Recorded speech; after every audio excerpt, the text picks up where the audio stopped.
They hate when you elevate. The second of losses, I'm handing them out, yeah, I had to go delegate. It feel like I'm floating, I'm lost in the moment, I swear I could levitate. They never believed that I would really fly, I had to go demonstrate.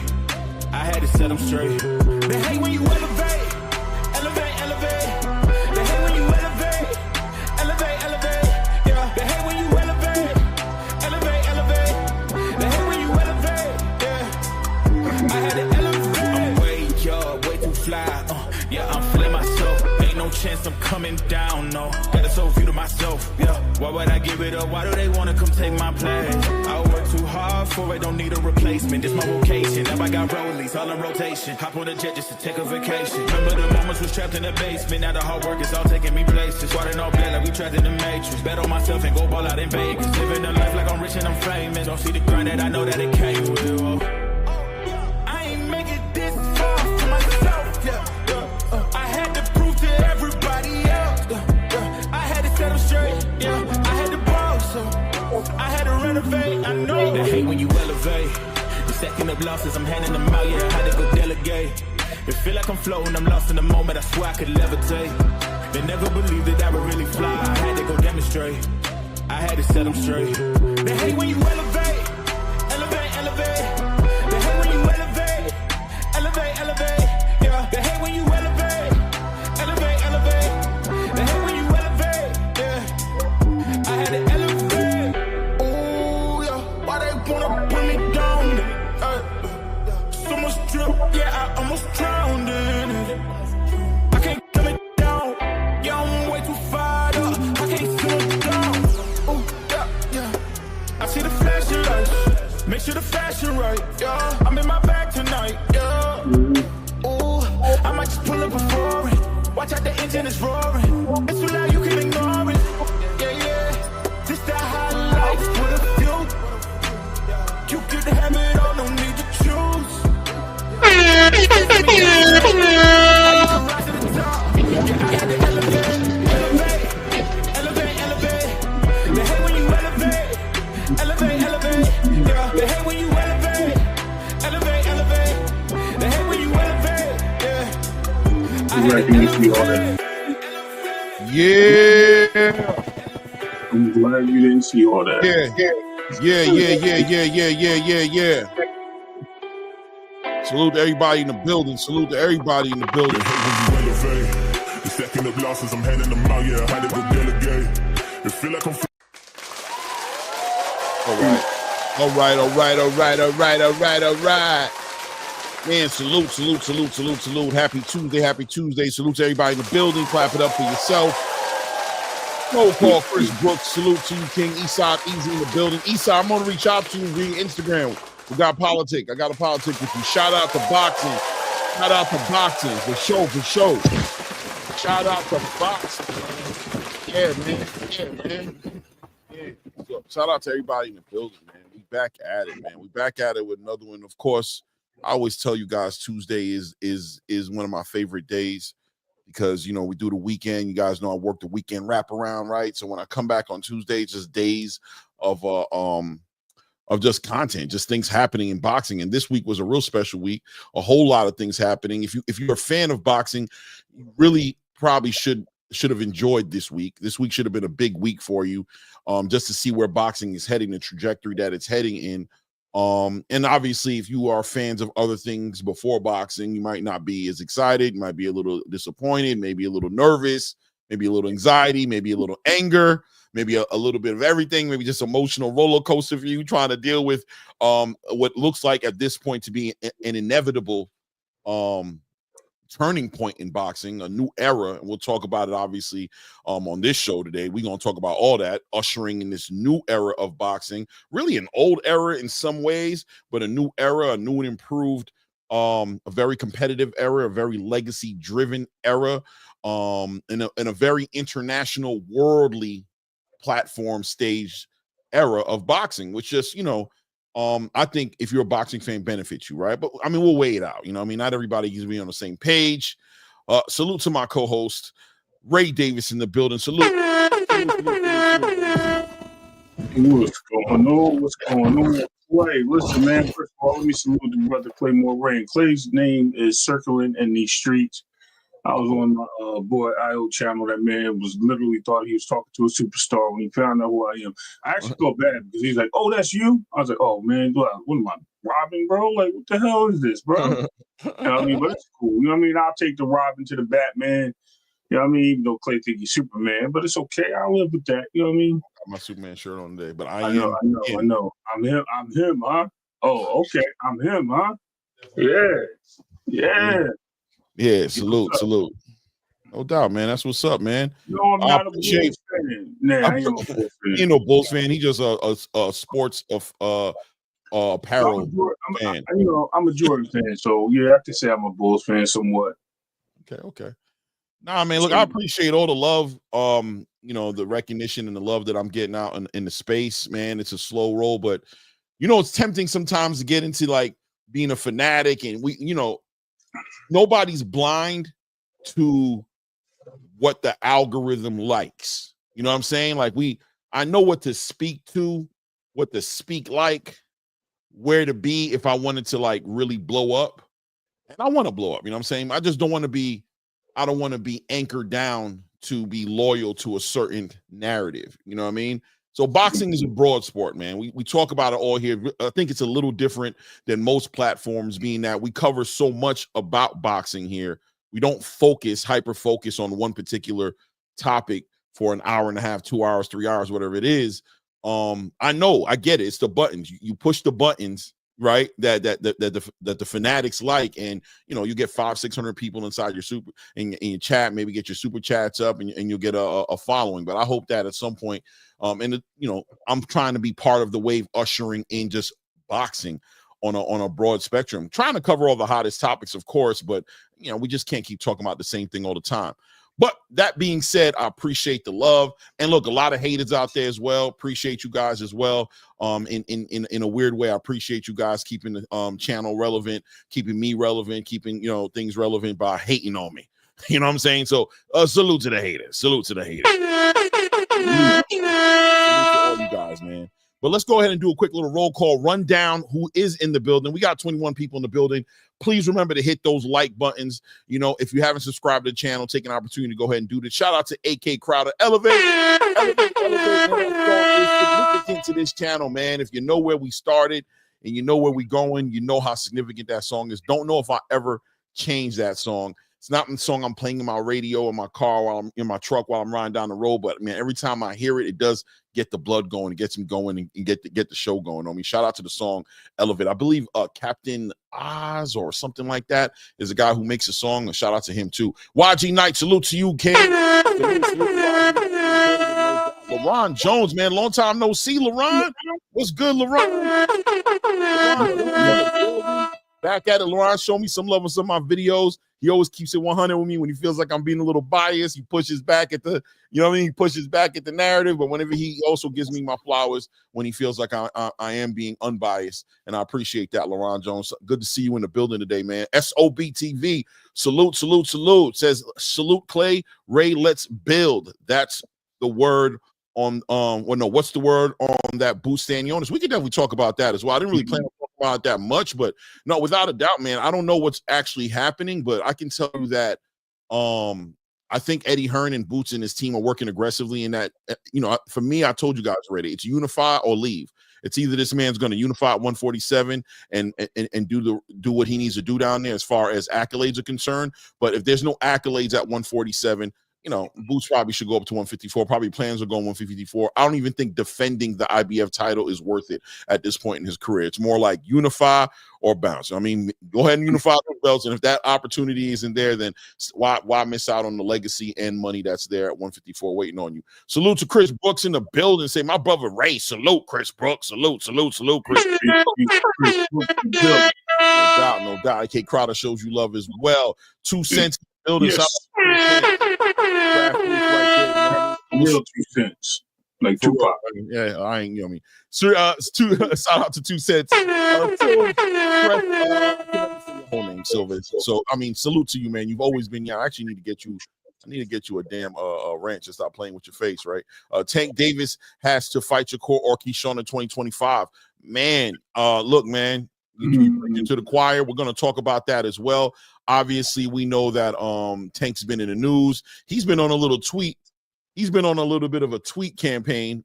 Tweet and what does he do?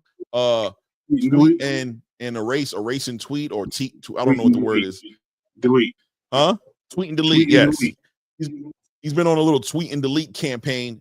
Tank Davis has been on a tweet and delete campaign, but shaking up the algorithm. It's about that time for him to do that. He's got a fight coming up March 1st. It's time for him to show his presence in the social media space. However he does it, just getting his name in the algorithm helps promote and push his fight that he's got coming up March 1st against Lamont Road. So, but look, he shared his opinion on certain things that happened over the week as well. So we'll be talking about that as well. Obviously, we can't talk about boxing here in America. Tank say something and we're not talking about what Tank said, right? It is what it is. You know what I mean? Salute to Gerald Freeman. Family, good to see you in the building. Hope you are doing well. Hope you are blessed. Salute to Secret Dance Move. Is probably one of the most engaging subscribers we have on this channel. When we're talking about these topics, he engages a lot, bro. Like, you know what I mean? Secret Dance was one of those guys who just keeps the conversation going. I mean, always keeps it boxing. Hardly ever agrees with me though, Secret Dance Move. I'm gonna stop sending you to that damn dollar every week, all right?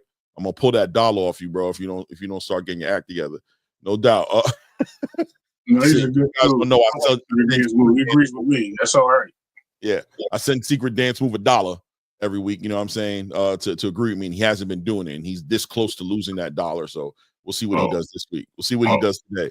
Let's see what he does. DGO 82. I think I shot your eye, but salute to you, Chris Brooks. Let's see, LaRon Jones. Smash the like button, Secret Dance. Okay, that's pretty much everybody we got in the building right now.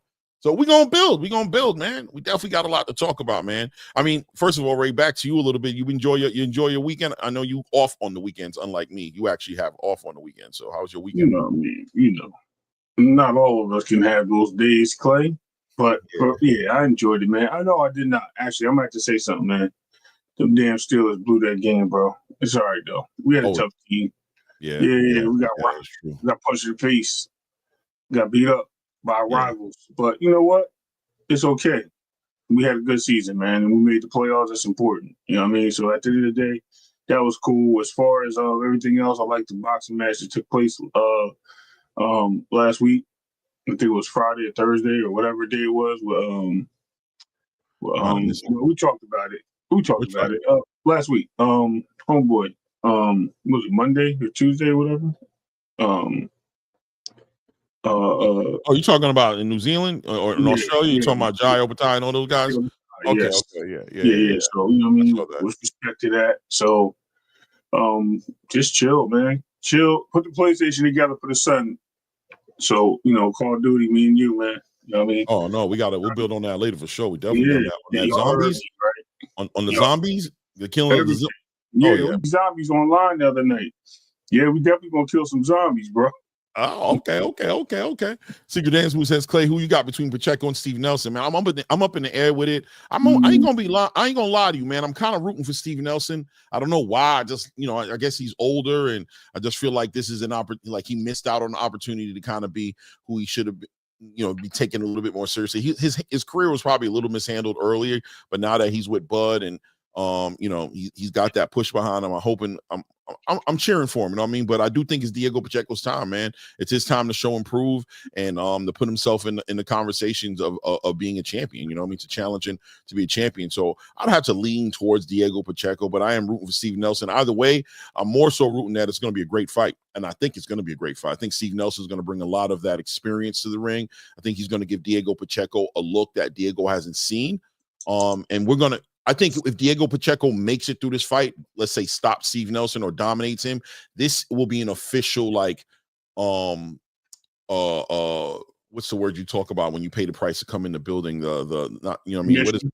Admission. Yeah, mission or there's another word for it, but yeah, I think it'll be a fair, like, okay, Diego's ready. His next move should be for a championship. I think Steve Nelson is that kind of challenge for him. So I'm looking forward to see what he's able to do with that as well. You know what I mean? While the content, the CR and Ray, why are other content creators uplifting Ryan? I'm confused. I know I saw this rant of George Floyd and the ER word. Man, Chris, listen, man, it is what it is. Boxing is boxing. Personal is personal. Ryan Garcia's opinions or perspective on race relations and how he wants to, promote himself and market himself, that's a personal thing. I personally hold personal issues with the way he, he carries himself in that way. But I'm not going to act like I don't want to see Ryan Garcia fight some fight. That I'm not going to act like there's some fights that I want to see that involve Ryan Garcia. And we'll talk about that later as well. You know what I'm saying? There are some fights I want to see him in. You know what I mean? I think he did a good job at poking and pushing on the buttons of Conor Ben. Obviously, I want to see him against Devin Haney. I want to see him against Teofimo Lopez. Maybe even going into the mid welterweight division and challenging the likes of the Boots Ennis's of the world, or even the Brian Normans, or just whatever opportunities out there. I want to see what Ryan looks like. I'm interested in seeing if Ryan Garcia is as nice as people say he is, as his documentation that follows him says he is, as far as his amateur career and what he was supposed to be, and all the aspirations that Oscar De La Hoya had for him in the beginning when Ryan Garcia came into boxing. A lot of people were speaking very highly of him, but I don't know if we ever got to see him shine like that, between his antics, his depression, his lack of activity. He's never fought for a belt. So I think I got some questions I want answered. I want some boxes checked, and I ain't going to get those boxes checked unless I see him fight. So there's a demand to see him fight. But are we pushing him? Are we promoting him? Are we celebrating him? I mean, boxing is boxing. We'll talk about Ryan for sure later today on the show as well, though. Definitely going to talk about Ryan as well. You know what I mean? But yeah, man, what do we want to start at today, Ray? What you think? We got to talk about number one thing on the book. Listen, do we talking about Bud and his response to his invitation? Bud, with his invitation response. Oh, you talking about what he said about Tank, and then Tank responded to him talking about his money? He called him a crybaby. Oh yeah. No, you know what? Let's not do that. If we do that, we're gonna hang on that long. How about we start with let's just celebrate for a second and talk about the man with the plan at this point. You know what I mean? Let's just talk about Turki Alalshikh at this point. Yeah, shout out to Turki Alalshikh moving the game forward. You know what I'm saying? Legitimately moving the game forward. Pushing forward amongst all the let me fix this up because your face is covered. Let's get this together. Oh yeah. Sorry, I wanted to laugh. I thought that was me. I was feeling it for a minute. I'm like, yo, I got a turban on. That's what's up. I'm like, no doubt. Salute to Selected Styles in the building. Salute to TJ as well, man. Salute to Stephen X as well in the building. Yes, sir. And Clay, welcome. Clay, Turki. But I only got a few words for you, right? When you talk about Turki Alalshikh, spares no expense. What in the world are people not understanding? I remember this very clearly. Back about a year ago, people was talking crazy, right? And a year later, this dude took over the scene.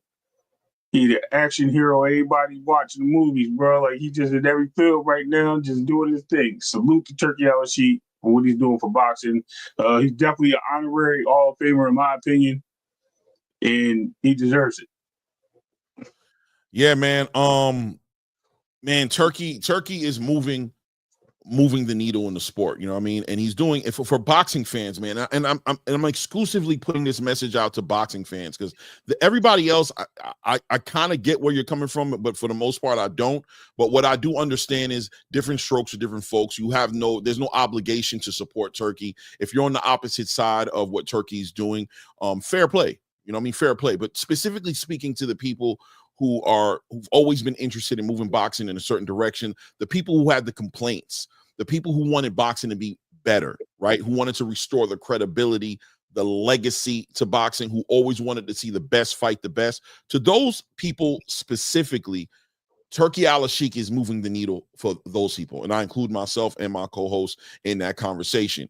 Seeing legacy, the best man win, 50-50 fights, 40-60 fights, competitive fights, real entertaining boxing Turki Alalshikh is bringing that energy back into the space. He's doing it slowly. People questioned Turki Alalshikh's intentions very early.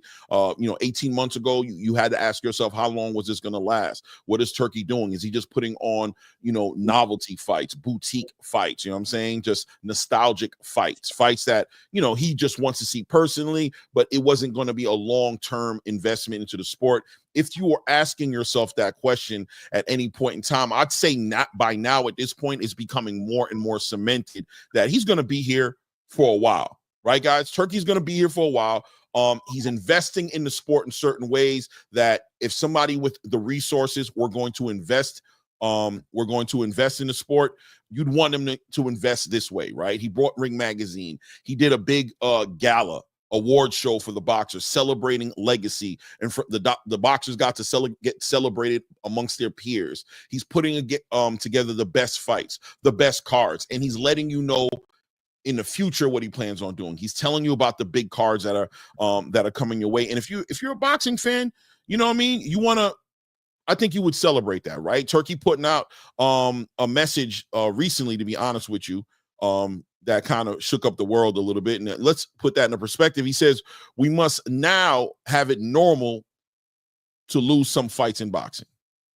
He says all the fighters want to focus to the career of Mayweather with zero losses. This can happen each 50, 60 to 7 years one time. He's basically saying like every, 30, 40, 50 years, you'll have a fighter who finishes their career undefeated, right? But for the most part, most fighters, when you're trying to be great and you're challenging yourself, you shouldn't be expecting to be undefeated.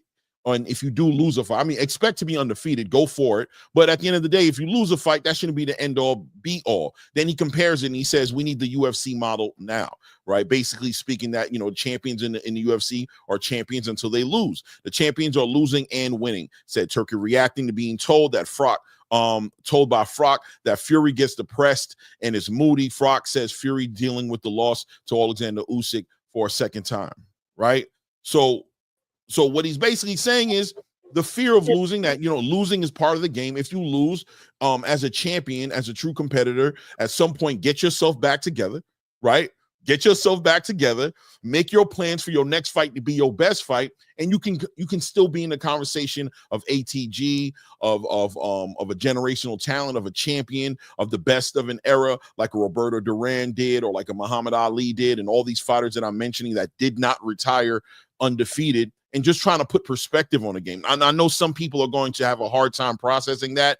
To them, they're hearing Turki wants everybody to lose. What do you think about that statement, by the way, Ray, when you heard that? The statement I just read off. That's selling the sport. That's telling people, like, you know what? Losing isn't everything. It's a growing moment in your life, bro.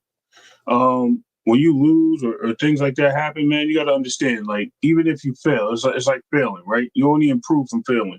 If you continue to fail, then you're not making the changes and doing the correct things to move forward, to grow. So it's very important if you lose. I don't expect everyone to lose, but one of my favorite moments, I don't know if you guys remember this, losing can be hurtful and it can be helpful. So we have the Giants in 2000. I'm not a Giants fan, but 2006, I think it was, they lost to the Patriots. Nobody expected the Giants even to make the playoffs.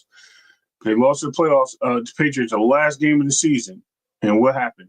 They went on to go to the Super Bowl and beat the Patriots, and the Patriots they didn't lose, right? The shocker was the Giants lost. They lived humble. They came back. They knew what they had to do, and they beat them. Then you have teams that do lose one game. I could think of in North Carolina. I believe they lost to Kansas one year in college basketball. I forget it was year that was. I think it was 97 or 98, and then came back and dominated the whole NCAA basketball tournament. Not only that, they beat Kansas. You know what I mean? So losing also helps you grow. And at the end of the day, man, if you're not willing to put that battery in your back and understand that in life, you know what I mean, we're gonna walk through challenges, and those challenges help us move forward. Then it's time to move on. Yeah, man. Definitely. And I'm just saying, in the spirit of of the best fights happening, somebody has to lose, especially when you're talking about this undefeated and this whole entire keeping your oath thing. It becomes toxic. And shout out to Floyd Mayweather, who was able to accomplish something special. He's a special fighter, and he was able to do something special with his career, and he'll be recognized for that. And there'll be other fighters in the future of boxing that'll accomplish it as well. But the reality is, more than likely, you won't. Not if you're challenging yourself in every fight that you make. Now, we're not expecting you to fight killers every time you get in the ring. But I think when you're talking about aiming at greatness, if Shakur Stevenson and Tank Davis ever finally come full circle and that fight happens, somebody's going to lose. Does that make the loser not really who he was? Of course it doesn't. And I think if they get caught up on that loss, there'll be anxiety and there'll be things that'll holding up that fight. And you might not see that fight happen based off of the fear of losing. So Turkey wasn't celebrating losses as in he's aiming to, if you come to him, he's aiming to have you beat. But even though arguably I could say, like, if he's probably putting you in a fight, he's probably putting you in a fight that he knows you can lose. Like, that's the whole drive for the fan to see the fight, right? But is that a narrative? Is that a mission statement? Is that an assignment of his to get your ass whooped? I wouldn't say that's how I'd look at it, right? But people are going to say what they say. It is what it is, right? If the great homeboy say it, everything's true. You know what I mean? So it falls. It's like I told you, baby daddies, bro, baby daddies, mamas. They just repeat what he said. Salute Hood Rich in the building. Hunter Young, peace. What's good with y'all? Yeah, salute to everybody in the building. Guys, what I got up on the screen right now is just a tweet that Turkey put out, which I think is really important. In celebrating what he's actually doing right now. And if you're a boxing fan, when you read stuff like this has got to hit you in the right spot if you're a real boxing fan. So for him to put out that they talk a lot about the fights, and that's what we do, right? As content creators, a lot of channels, we talk a lot about fights that we don't even see in the horizon happening because of all the politics that's involved in it. But he says, but what happens in the end is that the final answer is with us. In other words, the people who make the fights or the people where the answer lines up with, right? All the content creators and all the haters and all the people who have opinions who want to say that what's bad for boxing, what's good for boxing, it's all good and it's all good. But at the end of the day, who's actually putting the fights out there and giving them to the fans, and who's out there not doing it, right? So he said, look, let's get past the silliness of it all. He says, prepare soon for announcing the biggest fight schedule, not the fight card, which was good as well, right? But he didn't say the fight card, Ray. He said, be prepared for announcement of the biggest fight schedule for the year in boxing history. Now, guys, listen, man, is it going to be the best? Who knows? Time will tell, right? We'll all make up our mind when we watch this schedule, when we watch these fights come out and come full circle. We'll make up our mind as to what it is. But it's great to hear somebody with the resources that Turkey has proven and shown us that he has access to, show you what his focus is on for the 2025 year of boxing. How you feel about that, Ray? Is Turkey calling himself Floyd Mayweather and saying somebody going to lose, Clay? It is what it is. Yo, he looked like he's laughing with us. Look at his picture. He laughing with me, bro. Like, yeah. Yo, straight up. Man, that's what's up, man. To have confidence enough to say what you're going to do and how you're going to change boxing in this year, and you're going to put out more, content, the best content, and bring more fans to your platform. Shout out to Turki Alalshikh, man. Drop a bomb on him. For real. Yeah. Pause. Don't drop a bomb on me. Let's say that. Wrong word. But at least get the man. Got to be careful with the bomb word. Yeah. Word.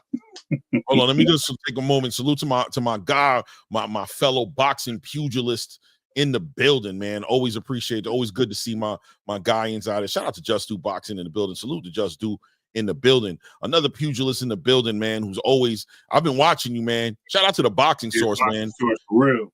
Yeah, make sure you guys go and subscribe to his channel. He's got great interviews, access obviously to a lot of inside and boxers and trainers alike. He has access to it, and he's using his access and his resources to provide some of the best interviews for the space. You know what I mean? You got to appreciate him and somebody who can bring you that. Even I'm not in that category yet. Boxing Source, you got to plug me. You got to plug me. Shout out to my guy. I'm a photographer too. I forgot to tell him. Oh yeah. Salute to my guy Hood Rich in the building. Hope everything is well with you, Hood Rich. You know what it is, man. I see you not on the gram no more, man. I mean, it is what it is, man. You know what I'm saying? I'm sure you'll get it back together. We can start building again. And we can start building again. You know what I'm saying? That is what's up. That is what's up. But yeah, man, look, man, if that doesn't get you going, understanding that a man who's giving you that February 22nd card, right, is letting you know that the year is going to be the best. Come on, man. It is what it is. You know what I mean? It is what it is. But moving the needle and continue to move the needle and say, let's go ahead to Ring Magazine Gala award show celebrating legacy. Turkey bringing that back into the space, as we know he's bought Ring Magazine and also shared some interesting information during the week about his ownership and full exclusive ownership of Ring Magazine. This being a separated thing from Riyadh season, a separated thing from Saudi Arabia's campaign on entering boxing. This is his own personal thing that he's doing, being in control of Ring Magazine and allowing Ring Magazine to be a fully magazine, on paper magazine that can come to your house and on your newsstands. Back a little bit back in the day, to just taking us back in the day to when that's how it was, and just bringing the nostalgia back of what Ring Magazine always represented, right? Took an opportunity to go ahead and bring some of the biggest legends in the sport together, and just celebrate them. Tuxedo event. You guys see the picture. You see Canelo there. You see Alexander Usyk there. You see Eddie Hearn, Frank Warren. You see Shakur Stevenson. You see Raymond Ford in there. You see Devin Haney in there. Daniel Dubois. You could just go straight through the picture and just see all of them. Roberto Duran sitting right next to Canelo Alvarez. You know what I'm saying? Just being celebrating boxing and bringing that royalty, that noble energy back to boxing. You know what I mean? Honoring the fighters, but most importantly, giving them a night where they can be honored in front of their peers, right? It's bringing legacy back into the space. You see Mauricio Sulaiman cheesing because he knows he's about to be in position to make a whole lot of money. You know what I'm saying? As people fight over his title, right? We don't gotta hide it. But at the end of the day, bringing back that legacy to the sport, man, and I think it's important. Gabriela Findora, for sure, the boxing source, was also there for sure. You know what I mean? And bringing that legacy back to the space. Let me ask you, Ray, how important you think at this point that legacy is? I mean, does this seem like legacy hasn't been respected in the sport for so long? People making it have overly focused on the prize fighting aspect of the sport, which is there, right? Everybody's fighting for their money. They're trying to get the best bag that they can get. But it does seem like, especially stateside, we kind of strayed away from the legacy aspect of the sport. And, in turn, it burned us as fans because we were no longer seeing history being made by titles being earned, unifications happening, undisputed, things of that nature just didn't seem to be that important. And it seemed like we strayed away from legacy. But with something like this, do you think that's going to effectively bring back the love of legacy, bring back? Absolutely. Right. I mean, that's where I stood where I've always been with the fighters I've always supported, Clay. I mean, I do support boxing first, but with Devin, standing with Earl, standing with Bud, standing with man, I can go down the list. And this is just in small divisions. Bam Rodriguez, all these guys, man, Benavidez, all these guys that pursue the greatness.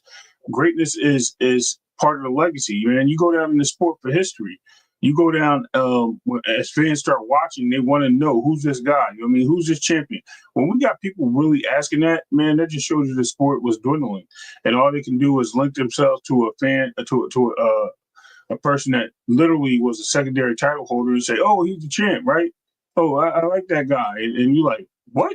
No, that's not the champ. The champ is this guy," and you have to explain this to them, and it's like they lose interest. But now, what Turkey's doing is he's bringing that back, man. And you got people looking forward to big fights, looking forward to people winning belts, looking forward to people fighting, not even fighting for belts, just looking for a spot to fight for belts, challenging themselves.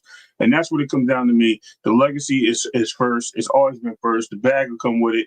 And as we see, the bag is coming with it. Yeah, man. I agree with you, man. And I see some people, I see, I think 2 Cents said legacy comes after retirement and beyond. Everyone has a legacy, let it play out. 100%, you know what I'm saying? Legacy comes out afterwards, but you do work towards your legacy being a little conscious of your legacy as you're moving through your career, I don't think hurts anything. You know what I mean?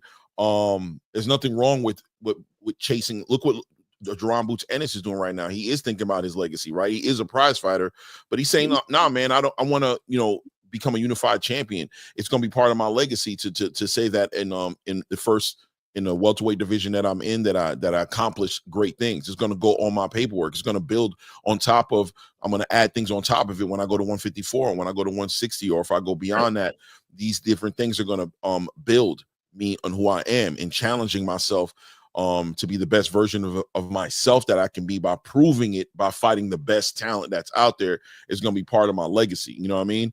And I think we strayed away from it a little bit.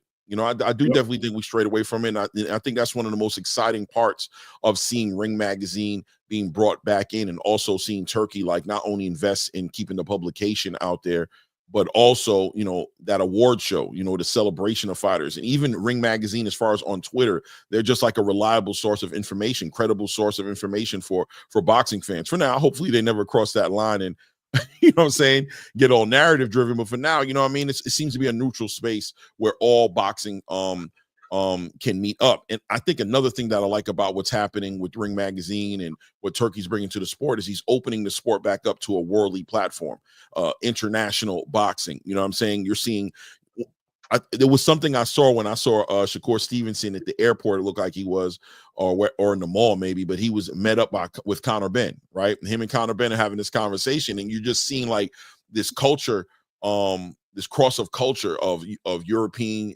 London, England boxing, or however you want to look at it, and American boxing. And Shakur said it. I've been all around the world as an amateur, but he said, I've never been to England. Believe it or not, I just never been here. And it just shows you, right? He got to be exposed to a brand new fan base. He saw another culture of boxing, and I bet you he loved every moment of it. Like he said, even Devin Haney going over to England to have his workout. Look how many people showed up for him.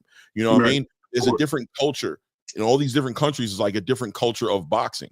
You know what I mean? And to expose us as fans to what's going on out there, as well as expose them to what's going on over here, just helps blow the sport up in a good way that benefits all boxing fans. What say you, Ray?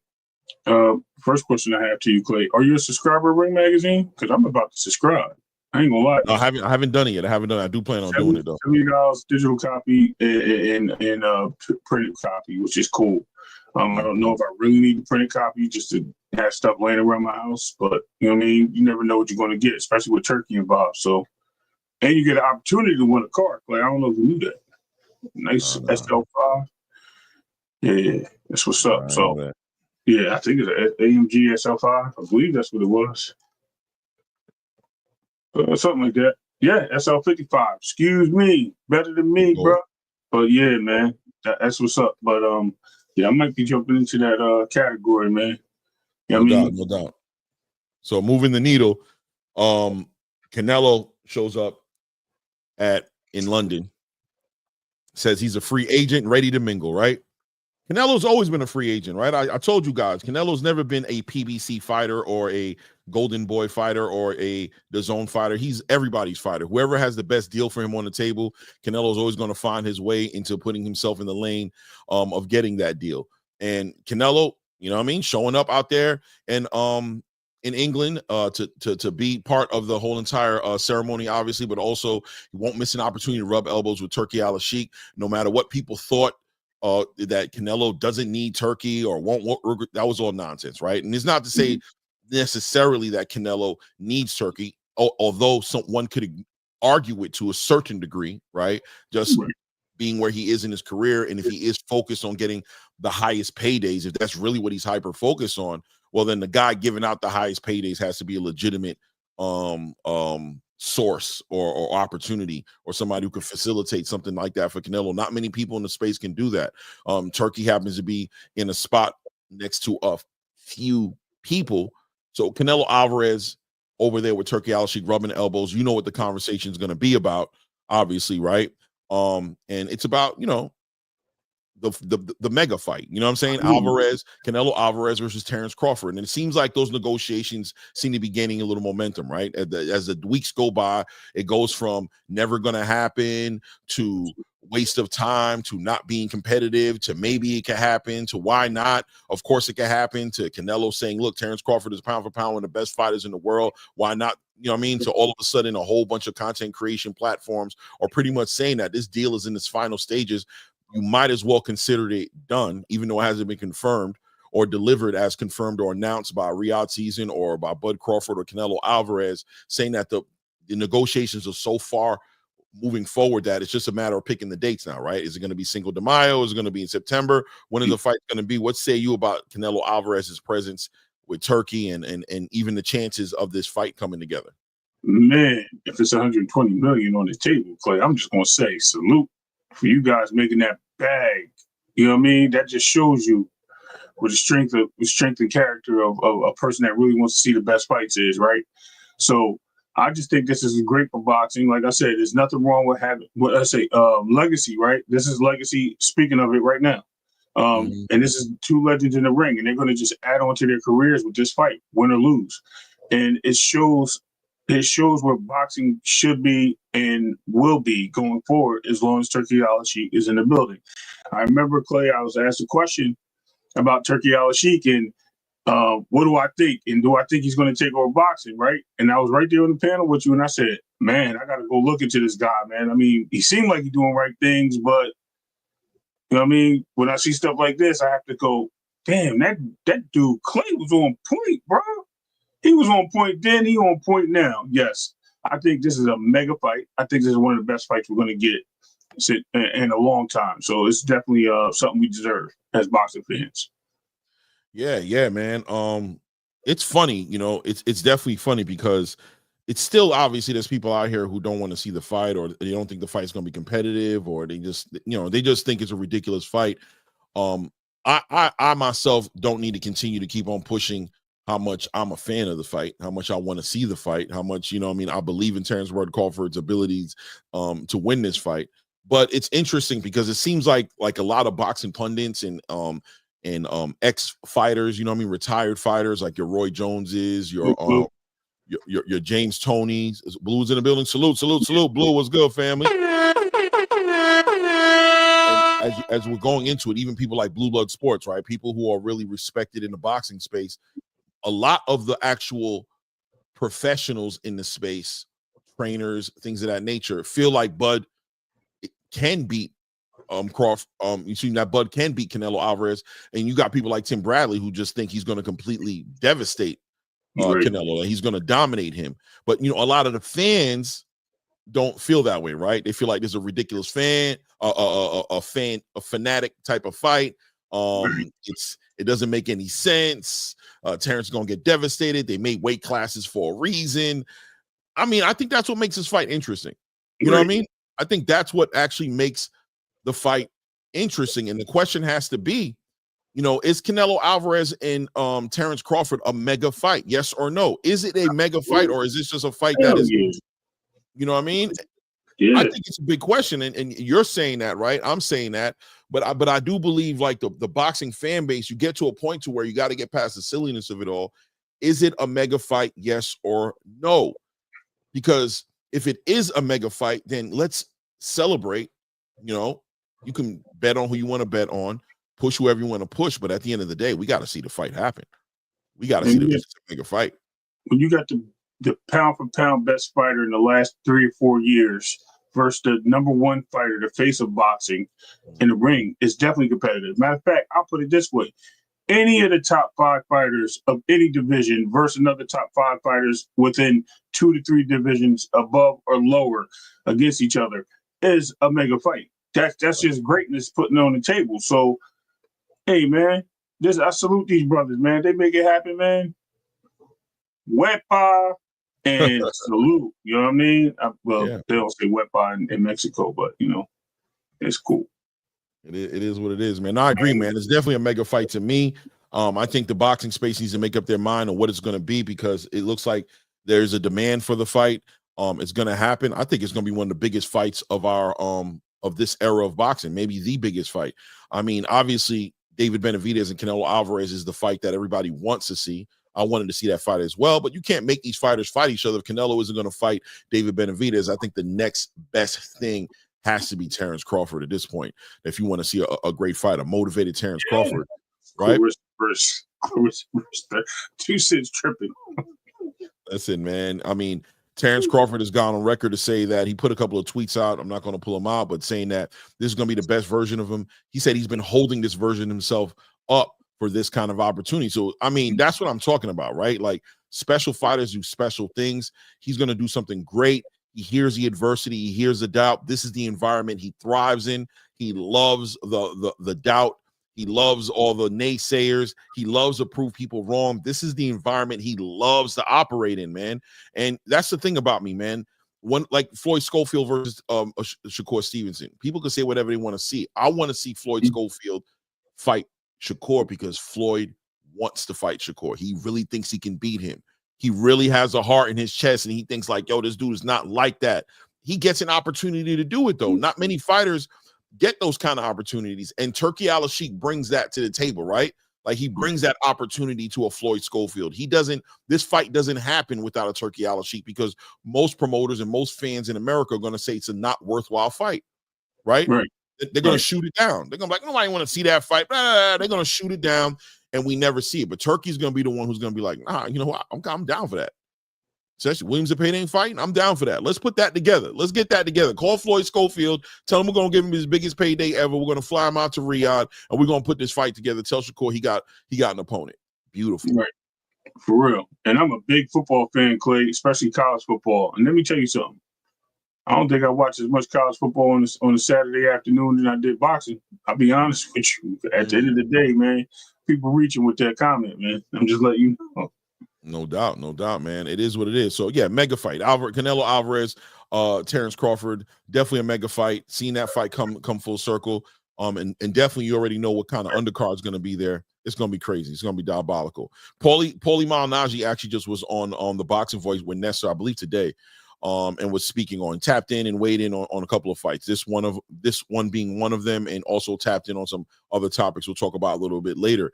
But look, man, Paulie put the fight in some good perspective, in my opinion. Spoke to the fact that he expects that Terrence Crawford's going to be the higher IQ fighter in the ring, and Canelo Alvarez is going to be obviously that puncher. But also, I thought he highlighted some interesting things, saying that we've never really seen Canelo Alvarez adjust before, or be forced to adjust, or fight a different fight other than what he normally does. And I'm going to be real with you guys. That's one of the things that I've highlighted to say that Canelo Alvarez, one of the biggest issues he had fighting against Dimitri Bivol, an issue he had fighting against Floyd Mayweather, was his inability to adjust. He's been stylistically, the fights that he's been getting stylistically, what he does and what he brings to the table serves its purpose in a big way. But when he gotten thrown inside the ring with fighters who come out not the same way necessarily, he doesn't adjust that well. Even with Iverslandi Lara, he had a hard time dealing with him. You know what I mean?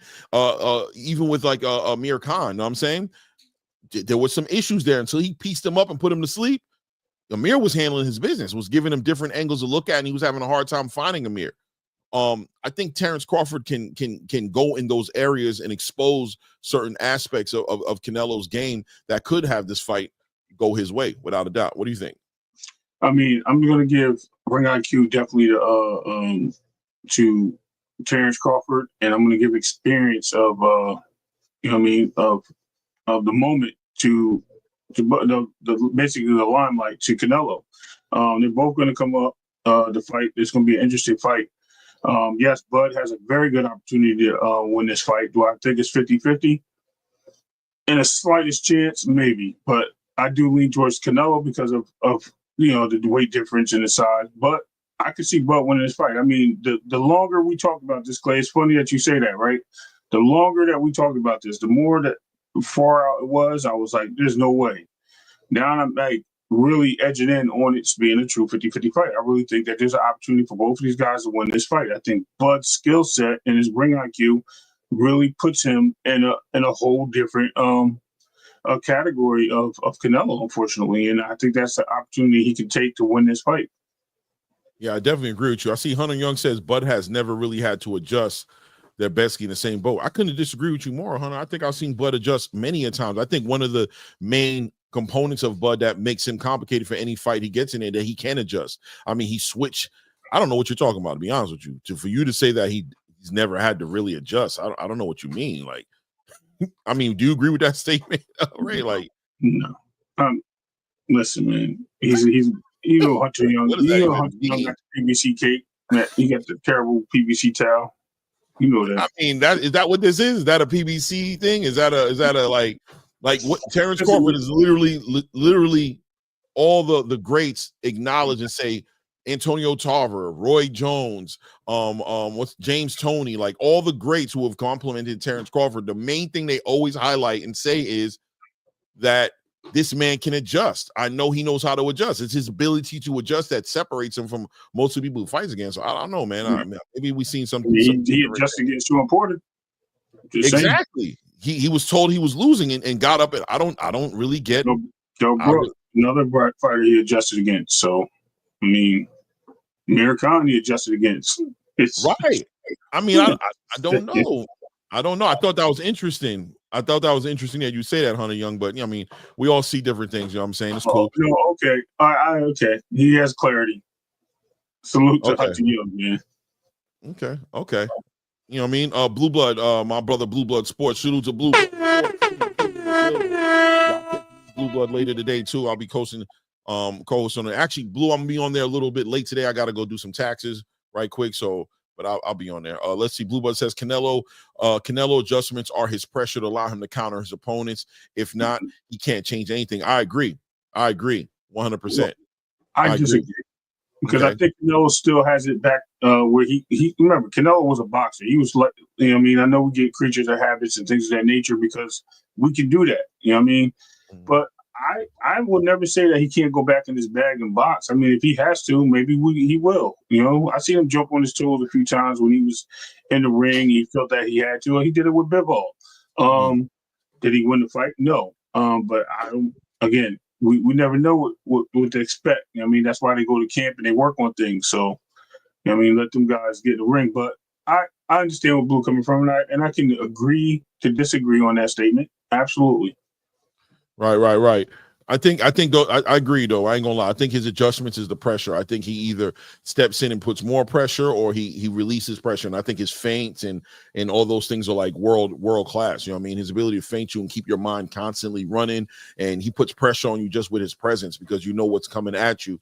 That is there. But I don't know how many times I've actually seen him effectively adjust to some adversity necessarily. You know, he pretty much just pushes his narrative until it works. Like he just pretty much like pushes what he's doing until you're overwhelmed with it and it catches you. You know what I mean? I think Cotto was the only time I actually seen him really do that. But he made a really good boxing adjustment in the ring.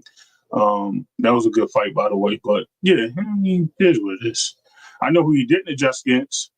Sergio Martinez, who was calling him out, and he ran up to 160. So I'm just got out the way. Got out the way.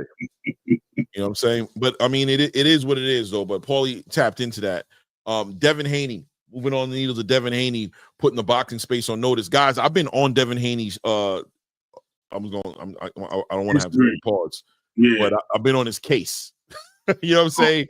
For the past couple of months. You know what I mean? Well, really the past month with the tweeting and the things he was talking about and what he was being talked about as far as his girlfriend, and I just wanted to hear what Devin Haney had planned, right? And then we heard that Devin Haney was going to go to Black Prime, and I was okay with that. Or BLK Prime. I was okay with that, right? You're about to get inside the ring. That's the most important thing. Get active, man. Make your return. Do what you're going to do. But we weren't hearing him talk that way, right? But to see Devin Haney show up into England, give that little media workout, get that response by the fans out there, and obviously him letting everybody know that he's there on business, that Turki Alalshikh has plans for him, making 2025 a great year. A whole lot of rumors going around as far as what he's going to do with the lawsuit, as far as his willingness to concede to certain terms, as long as Ryan Garcia is willing to concede to certain terms to actually make a big fight happen. That's another thing that Turki brings to the table. He always brings that sanctuary, right? The Continental, like John Wick, like nobody's allowed to put hands on each other. Everybody has to respect each other. Everybody wants to kill each other. I think we might start calling Turki Alalshikh or Riyadh Season the Continental. You know what I'm saying? Like everybody shows up there and you can't fight each other. Put your guns up at the front desk, put your poison gas and all your anger at the front desk. Go have a drink with your enemies. You guys can fight outside. Up in here, it's all business. And he was able to, it seems like Turkey's close to bridging something happening. But how you feel about seeing Devin Haney returning back in the boxing space, and what I think is good news, right? The right side of boxing news, not the wrong side. What do you think? I mean, Devin coming back is a great thing for the sport. I mean, he's still one of the biggest names mentioned every single day in boxing. He has been since before he had the catalytic catastrophe with Ryan Garcia, right? Regardless of the stories and the pipelines of that, Devin Haney's always been a name, and him bringing his name back to the forefront is big. Shout out to Rich. Yeah, man, I think this is good for boxing. I think he's definitely one of the leaders at 140, 147, wherever he's playing the fight. I think he's going to make a statement when he comes back. He looks sharp in the ring. He looks like he's focused and ready to go. And he looks, whoever's in his way in his next fight, man, be wary. You might see a knockout, man. Yeah, man. I think Devin is back. I don't know what to expect from him yet. I know what I want to see from him. I'm just happy that he's going to be active again. Let's see what he's going to do. We'll see what adjustments he's made. I want to see what the additions to his team have added to what he does, as far as with Nate, what is it, Nate Jones and Mickey Bay, and it looks like he might be lining up with, I can't remember his name, but he's a trainer of Anthony Yardy. I can't remember his name. Oh God. Anyway, he's working with Devin as well. I want to see what he does, man. I want to see who he is. I kind of wanted him to see him in a tune-up, but it looks like he's going to go right back into the biggest shows. You know, Devin wants to get his money right. He knows the way to get the money is to make the biggest fights, especially with Turki Alalshikh. So he might not get that tune-up. I'm hearing rumors that he might be fighting Ryan Garcia next. If it's not Ryan Garcia, I don't know who it might be. A lot of conversation. I've seen, Conor Ben is in the conversation. And also I thought what was interesting is that Devin's talking about fighting at catch weight as well, right? Teofimo could be a fight as well. But he's talking about 144, 143 catch weight type of fight. So I'm wondering, does that mean that we're expecting him to go up in weight? Is he getting ready to go to 147 ultimately and compete up there? Or is he still going to sit there at 140? Is he just, I don't know, like, is he going to play this weight game where he's like going up in weight and coming back down, or is he heading in a certain direction with the 143, 144 situation? What do you think? I think he said what he said. He said he's going to, he'll fight at 140, 147, catch weights, whatever the case may be. I think he's going to hop around there. He definitely looked the part, man. He looks like he's going to stay around the weight so he doesn't lose much power.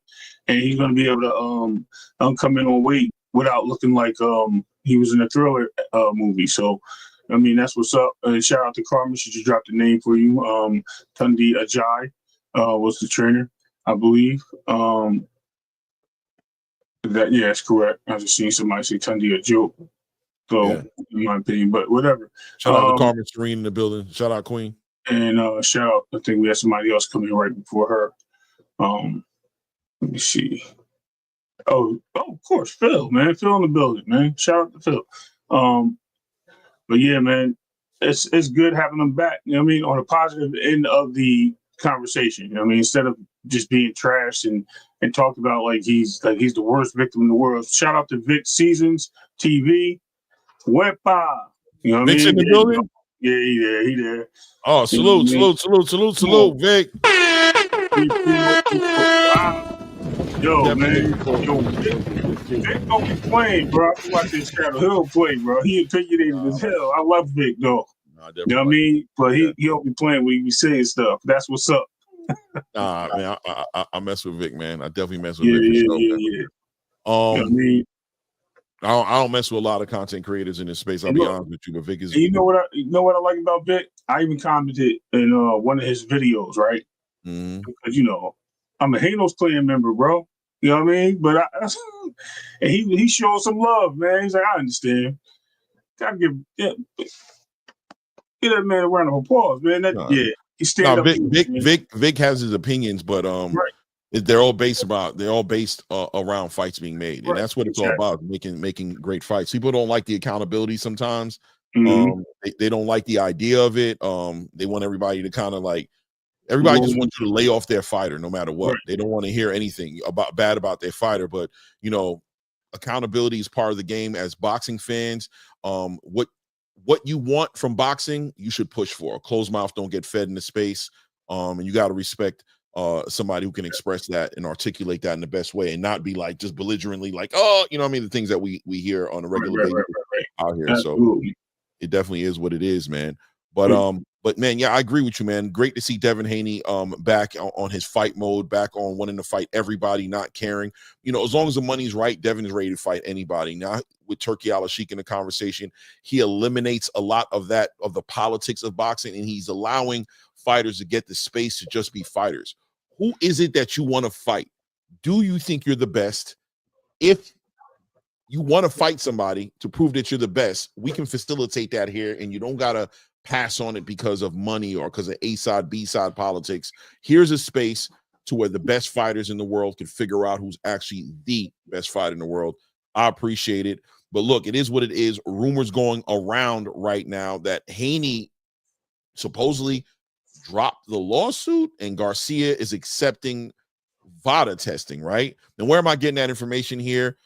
This by Cynthia Conte via Boxing News put out there. She says she has a very reliable source telling her that Devin Haney has officially dropped his lawsuit against Ryan Garcia. If, big capital letters on if, he agrees to do VADA. Garcia has agreed to do VADA, and the rematch is on. And then you see right down there at the bottom where Devin Haney says, I guess he's not a duck, he's a goose. See you soon, bucko, right?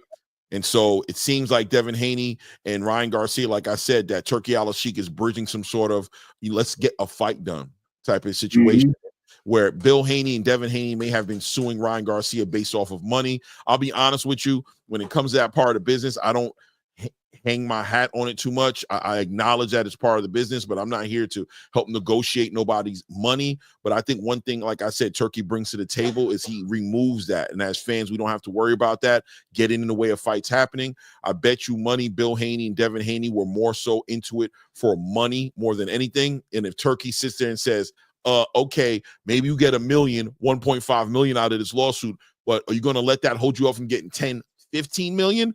To fight against Ryan Garcia right now and make that a big precedent? Or can we get past this and let's get to the bag and let's get to the potential biggest fight that could be made in boxing today? What do you think, Ray? Man, I think this goes way, way beyond the atmosphere of what you just mentioned of 15 million. The reason why I say that is because they were supposed to get reportedly 85 million together working in the last fight, right? So I think Turki like, look, if y'all ain't get your money, man, let me tell you something. Not only am I gonna give y'all money, I'm gonna give y'all an even split. It's gonna be miles above what y'all were supposed to get, and y'all gonna both walk out of here with a bag just to get in this ring. Let's make it happen. You know what I mean? And no Ostarine on your team. You know what I mean? Ostarine and Ostarine. Leave it at home.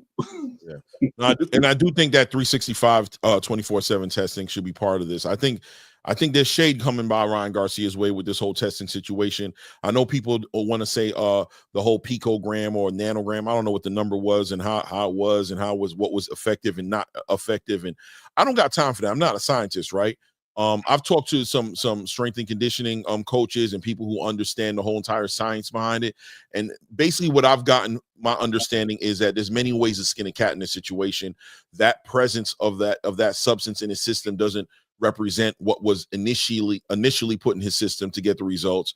It being there alone is going to be zero tolerance because of the fact of how numbers can be manipulated through masking agents, through IVs, through certain diuretics and things of that nature that can mask the actual amount that's in the system. Combine that with like proper microdosing strategies that are implemented to cover up and pass certain tests, and weights not being cut, and all of a sudden you have to cut a whole bunch of weight and you're burning fat in certain areas, and these nanograms lodge themselves up into your fat tissue, and when you're burning the fat, it comes out. So many different things that are involved in it that are so above my pay grade. At the end of the day, I don't have time to weigh in and weigh out on it, except for, yeah, man, as much testing as can be done. I think Devin Haney deserves to be able to walk in that ring and not worry about that. He should know that it's going to be an even playing field. And even Ryan Garcia, maybe you'll catch something early. Maybe there's some supplements that you don't want to mess with. Maybe, we just should make sure that it's an even playing field. Nothing should get in front of this fight happening. So Ryan Garcia, I hope it's true that you are conceding to jump into some sort of testing pool, whether it's Nevada, USADA. I don't know what you're gonna do, and I hope that Devin Haney. I'm completely on board with dropping this case in the spirit of making this fight. Like, drop this lawsuit. You've made your point already. The people understand how important it is that the sport be clean. Ryan Garcia has gotten the attention. He's been suspended. This fight is on the line at this point. A lot of money on your side to make at this point. Let's go ahead and drop the lawsuit. Let's move forward and get this fight going. You know what I mean? Absolutely. And you're right, 2 cents. I've been saying that on multiple platforms. VADA is not the testing of, so they're just a pickup. They're just a UPS of the sample. Absolutely. Yeah, sure. Yeah, exactly. Yes, absolutely. Absolutely. I knew it was Toma. I kept saying what, but I was like, Big Pun said what? Okay, Toma. Yeah. Absolutely. Absolutely. Yeah, Vic. Thanks, man. Thank you. Big salute to you, gang. Definitely. Yeah, man. Drop the lawsuit, man. Drop the lawsuit, man. At this point, let's make the fight happen. Get your payday, give the fans what they want, and show the world. Let's see if it was just a bad night for you, Devin. Let's see if it was the right night for you, Ryan. Let's see if that's just who you are, and let's put this fight together the right way. Let's let it be supervised and tested the right way, and hopefully Ryan stays that way. One thing I noticed about Ryan as well is he don't play those mental. He don't do those antics over there in Riyadh. He seems to be very professional, very clear-minded, very sober. He's not pushing any. He seems to be very focused, and that's the Ryan Garcia that I want to see. You know what I mean? That's the Ryan Garcia that I definitely want to see in the ring. And I think Turki brings out that professionalism in the whole boxing space. He's done something very great in the sport. He's removed the need of these fighters to do silly antics in order to get attention.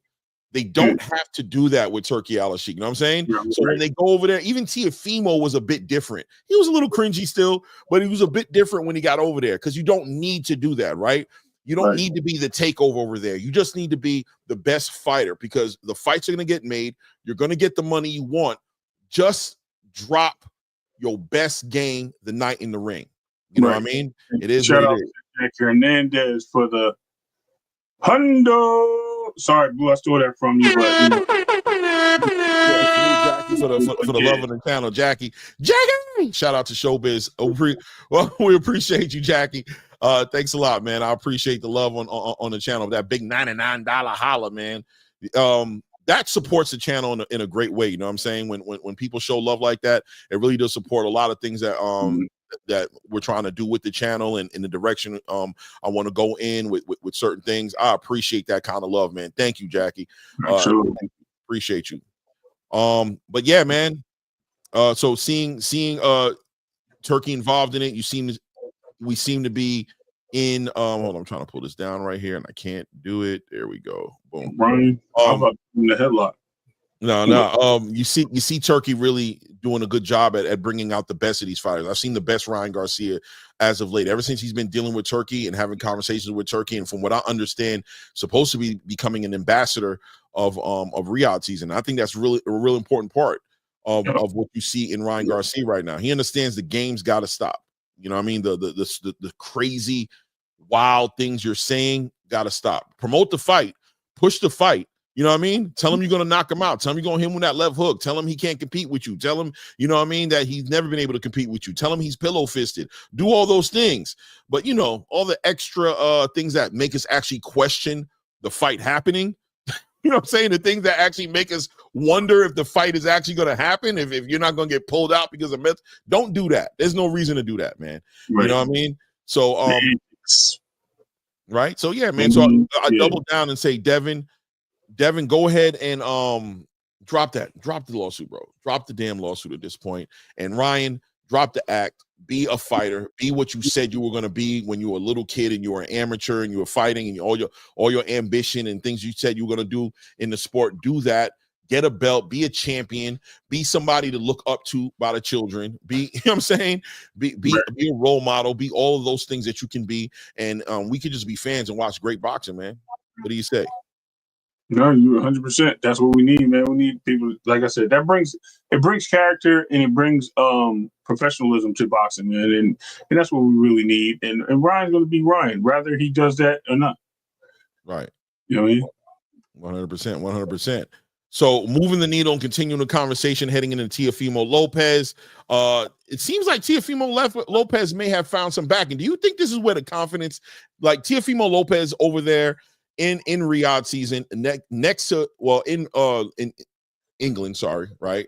But at a Turkey event, standing there next to Canelo Alvarez. Seems like Canelo Alvarez and him may also be having some sort of business relationship at some point, being that Eddie Reynoso is now one of the trainers for Teofimo. But Teofimo over there with Turkey really kind of like showing like, yo, there's been this relationship building in the background, kind of legitimizing what Bill Haney said, in my opinion. First of all, does that legitimize what Bill Haney has been saying the whole time as far as an actual offer being put over on the table at some point in time to have Teofimo and Devin Haney fight? Is that legitimize any of that to you? Absolutely. And I think that he's kicking him. Listen, I hate to bring Shakur in this conversation. I think he's right now sitting there kicking himself in the butt for not taking that offer at the time he could have. With Devin, he would have had more money out the bag. He would have the fight and the deal done. But he chose to go his route. You know what I mean? Listen to his team or whoever it was over there that was talking and telling him which direction to go. And he decided to wait and push that offer. It's funny that the offer that was said, and this came out, if you listen to all the conversations, was the one we talked about before. When we talked about the one that they were talking, when they bought the Barclays or whatever and all that, and he said the offer, he turned it down. That's what they were talking about. That has been that way the whole time. So, you know what I mean? It just comes to show you full circle that you can't be greedy and you can't always be needy. You know what I mean? Take what's given to you. If it's there, grab it. If you can't, you know what I mean? Just move on. That's it. Yeah, it looks like. Yeah, I definitely have an opinion on it. I definitely want to address this as well, though. AJ Moore says the lawsuit can't stop Ryan from signing up to. Oh, hold on. That's not even the one I wanted to pull up. I apologize. Hold on. Which is the one I was looking for? The lawsuit can't stop. Hold on a second. AJ made a lawsuit. The lawsuit can't stop Ryan. The lawsuit can't. What? Hold on. Where is it? AJ Moore. AJ Moore said, why does anybody mention about Victor Conte? Hold on. Damn, did I lose you? No, the lawsuit get dropped. Boom. AJ, where's the thing you just said, bro? Oh, here we go, right here. AJ Moore says, shake my head, that's some sucker activity. Y'all telling Dev to drop the lawsuit for what exactly? How does that make this fight happen faster if the clown won't sign up for VADA? I think you're missing the point, right? Like the contingency is the sign up for VADA, right? Here it is. Let me just read it again to you, AJ. I just wanted you to be on the same page with us, right? He says, a very reliable source told me that Devin Haney has officially dropped his lawsuit against Ryan Garcia. You see that big if there in capital letters? You see it right there? You see the big if? It says if he agrees to do VADA, right? Then it says Garcia has agreed to do VADA and the rematch is on. Are we on the same page yet? Yeah. Are we on the same page and have some perspective and understanding about what's happening now, AJ Moore? Right? There's a contingency. There's a contingency to him dropping the lawsuit. It's not just drop the lawsuit and hope the fight comes together. No, the contingency is if I do this, you also have responsibility on your side of what we're expecting you to do. So that's how it happens. It doesn't happen if he doesn't jump into a pool. Yes, sir, I see, and he still hasn't signed up, brother. So that's not true, not fully. No. I'm not saying it's true or not. I'm saying that it ain't happening yet. It ain't even announced. Right. I'm not saying that it's been announced or that it's true. I'm saying that offer is a good offer. If Ryan is going to jump in the pool and this fight can get put together the right way, then in the spirit of that fight getting put together the right way, Devin Haney can and should concede and say, listen, I'm going to drop this if you're willing to do this in order for the fight to be made. That's all. Well, I mean, it is what it is. I'm not going to push it. I feel where you're coming from, though. I don't think that Devin Haney should drop the suit if the fight's not going to happen with Ryan Garcia and not happen in the right way. You know what I mean? You said he signed up for VADA, and that's not – I didn't say he – No, you didn't. God, bro. We didn't.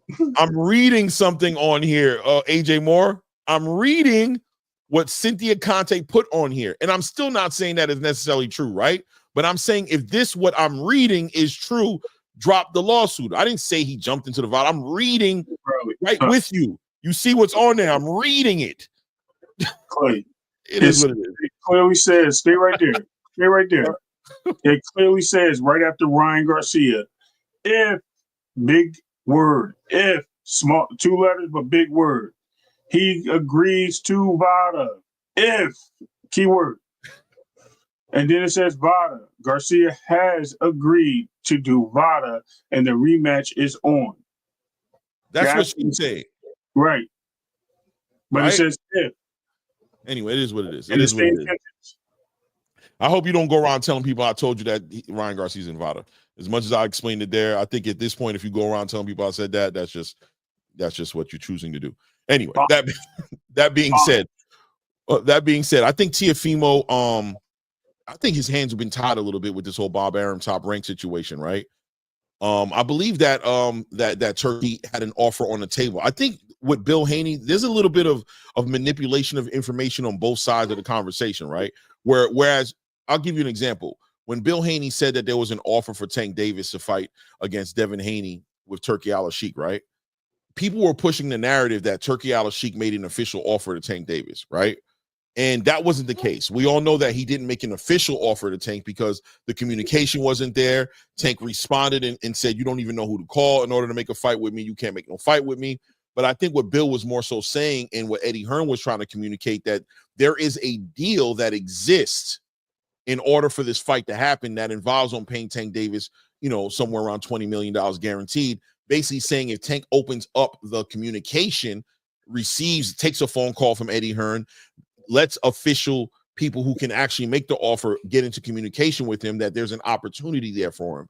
And I think the same might be served to saying that Bill Haney saying that there was an offer on the table with Turki Alalshikh was basically letting it be known that there was a whole lot of money on the table in order to coordinate a fight between Devin and Teofimo, right? And that Teofimo, by maybe not answering or denying it or not allowing the communication to happen or not responding to the communication, is ultimately walking away from the opportunity, right? Basically saying by not doing that, you're walking away from the opportunity and telling you to answer the phone in so many ways, right? And Teofimo, I believe, knowing that his hands were tied a little bit with what Bob Arum in his situation was happening, knowing that that fight couldn't happen because Bob Arum was going to allow that cross promotion to happen for him based off of the fact that he's trying to get out of buy out his contract. He's trying to get out of the situation with Top Rank. I believe that was why when Teofimo said the deal wasn't done, I believe what he's basically saying is that fight's not happened. Don't let anybody fool you. There's no offer being taken. But I think his presence over there with Turki Alalshikh speaking to him shows you that there has been an open line of communication there, right? I don't believe Turki and Teofimo spoke for the first time at the Ring Magazine Award. You know what I'm trying to say? Or that there was communication there. I don't think that's the first time it happened, right? So I think there's a little bit of truth there on both sides. I think Teofimo is telling the truth by saying that no offer was officially given to him because of Bob Arum being the bridge and being his management and being the person who you have to send an offer through, right? And I think Teofimo even spoke to that a little bit too, saying maybe Bob Arum was given an offer for me, but nobody ever communicated directly with me. And I think Bill Haney also is on the is telling a little bit of truth just to say that, Turkey, there was an opportunity there to make a lot of money with Turkey off putting some money on the table that was going to be offer that supersedes the offer that Bob Arum has on the table. It is what it is, right? It is what it is. You know what I mean? But at the end of the day, Teofimo seems to have the backing of Turki Alalshikh, and I think with that comes an ability to buy out the contract with Bob Arum. You know what I mean? You have somebody who actually can finance and get Teofimo out of his situation. I don't know if Turki would carry it that way, being that he is making a relationship with Bob Arum. So I don't know if he would cut Bob Arum's legs right from under him. But I'm sure he can make Bob Arum whole.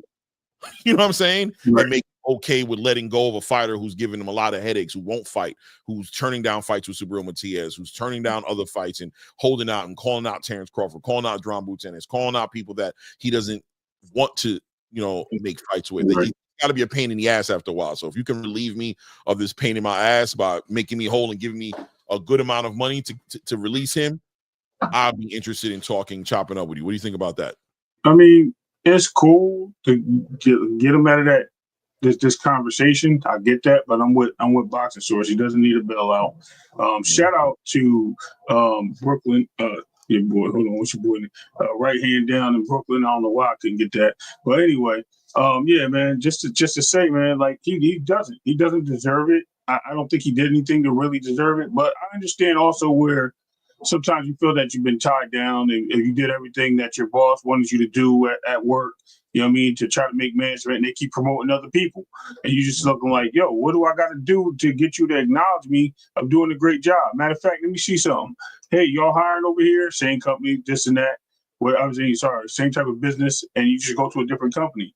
So, I mean, I don't see why they can't somehow renegotiate or get out of that contract and benefits of what's best for him. As far as him just doing it just to cry because he wants more money, you know what I mean? And he doesn't, I mean, if he feels like the fights are not there, that's one thing. But just because he wants more money to compete with other people in boxing, that to me says a big difference in his way of approaching the fights. So, I mean, it is what it is at the end of the day. Yeah, I agree, and I see where you're coming from, Boxing Source, and even you, Ray. You know, doing dishonorable business practices is not something that translates well with doing business with you, right? Like if Teofimo is willing to go to this extent with Top Rank in order to get what he wants, what will he do with you? What will he do with the next person? If you reward it, then he's going to have something that validates his approach to the game. Right. And I can agree with that, man. I think ultimately what ends up happening, and that's why I put up the question mark there, right? Like, has he found some backing? Like, is Turki Alalshikh willing to facilitate and buy out this situation, or no matter what, is Teofimo destined to finish out his contract with Top Rank one way or the other, and having to go ahead and fulfill that contract? Like, how does he get out of the contract if he's not able to buy it out? He has to fight it out, right? Right. And I think, excuse me.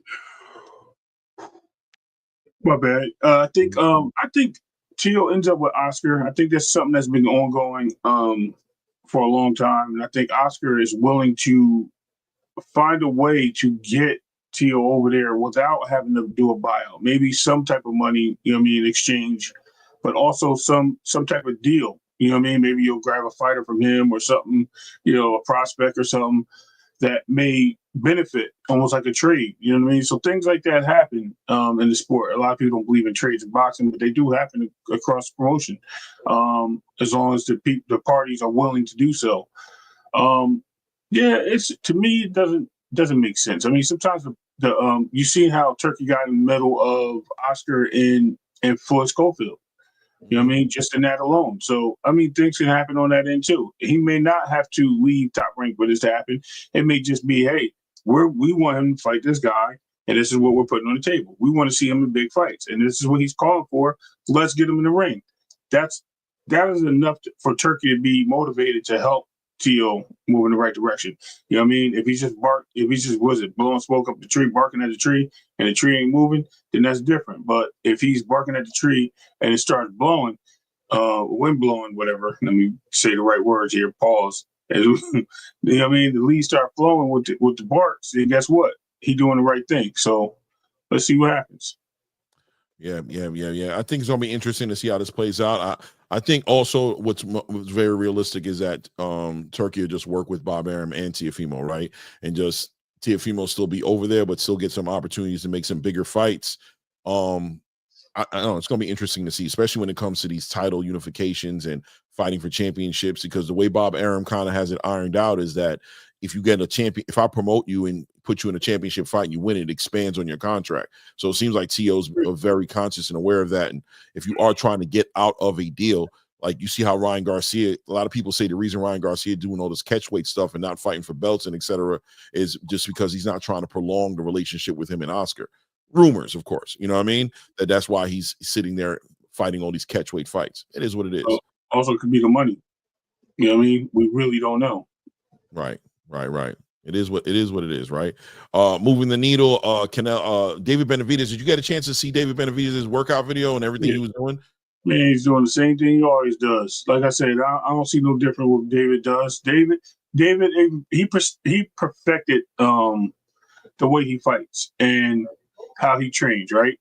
Again, this brings up questions, and I hate to bring another fighter in the equation, but if his dad's doing all this with him, what the hell is he doing with David Pacheco? You know what I mean? At the end of the day, but not David Pacheco, excuse me, There but you go. yeah, yeah, exactly. But I'm like, yo, it's cool. I'm all for David to be there, to be ready, to be square. You know what I mean? I'm even ready for him to put on a great performance. But what I don't see is the changes necessary to absorb the onslaught if it comes forward from David Morrell.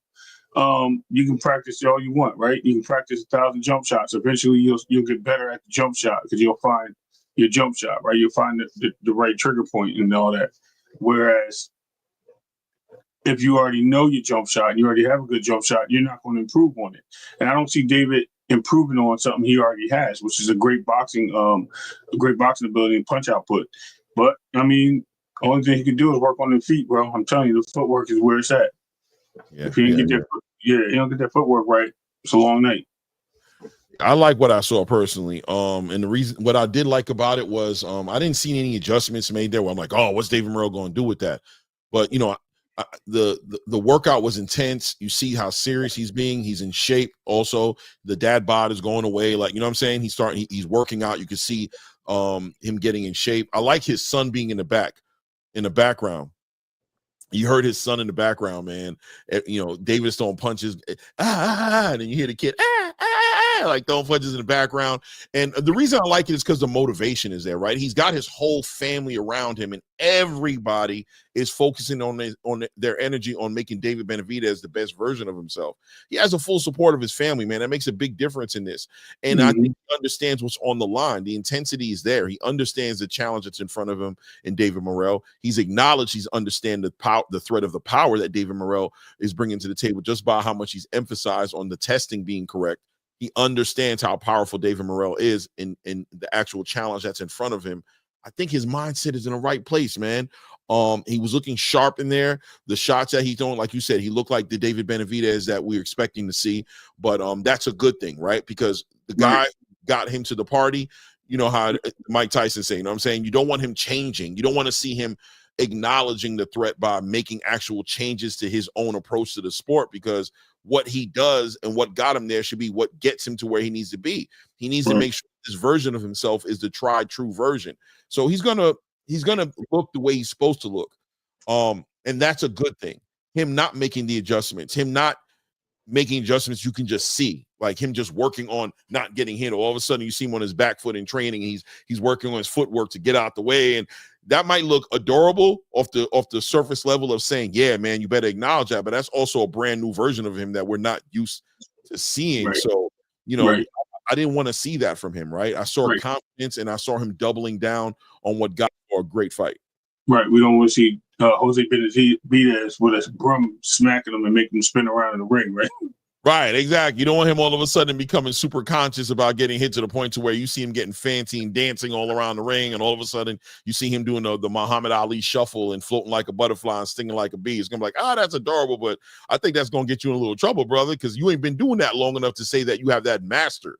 Right? That's not your reflex. That's not your instincts. Your instincts is to kill, walk him down, and do the work. Right? So you believe him as Wilder. Yeah, man. So I mean, it is what it is. I like what I saw.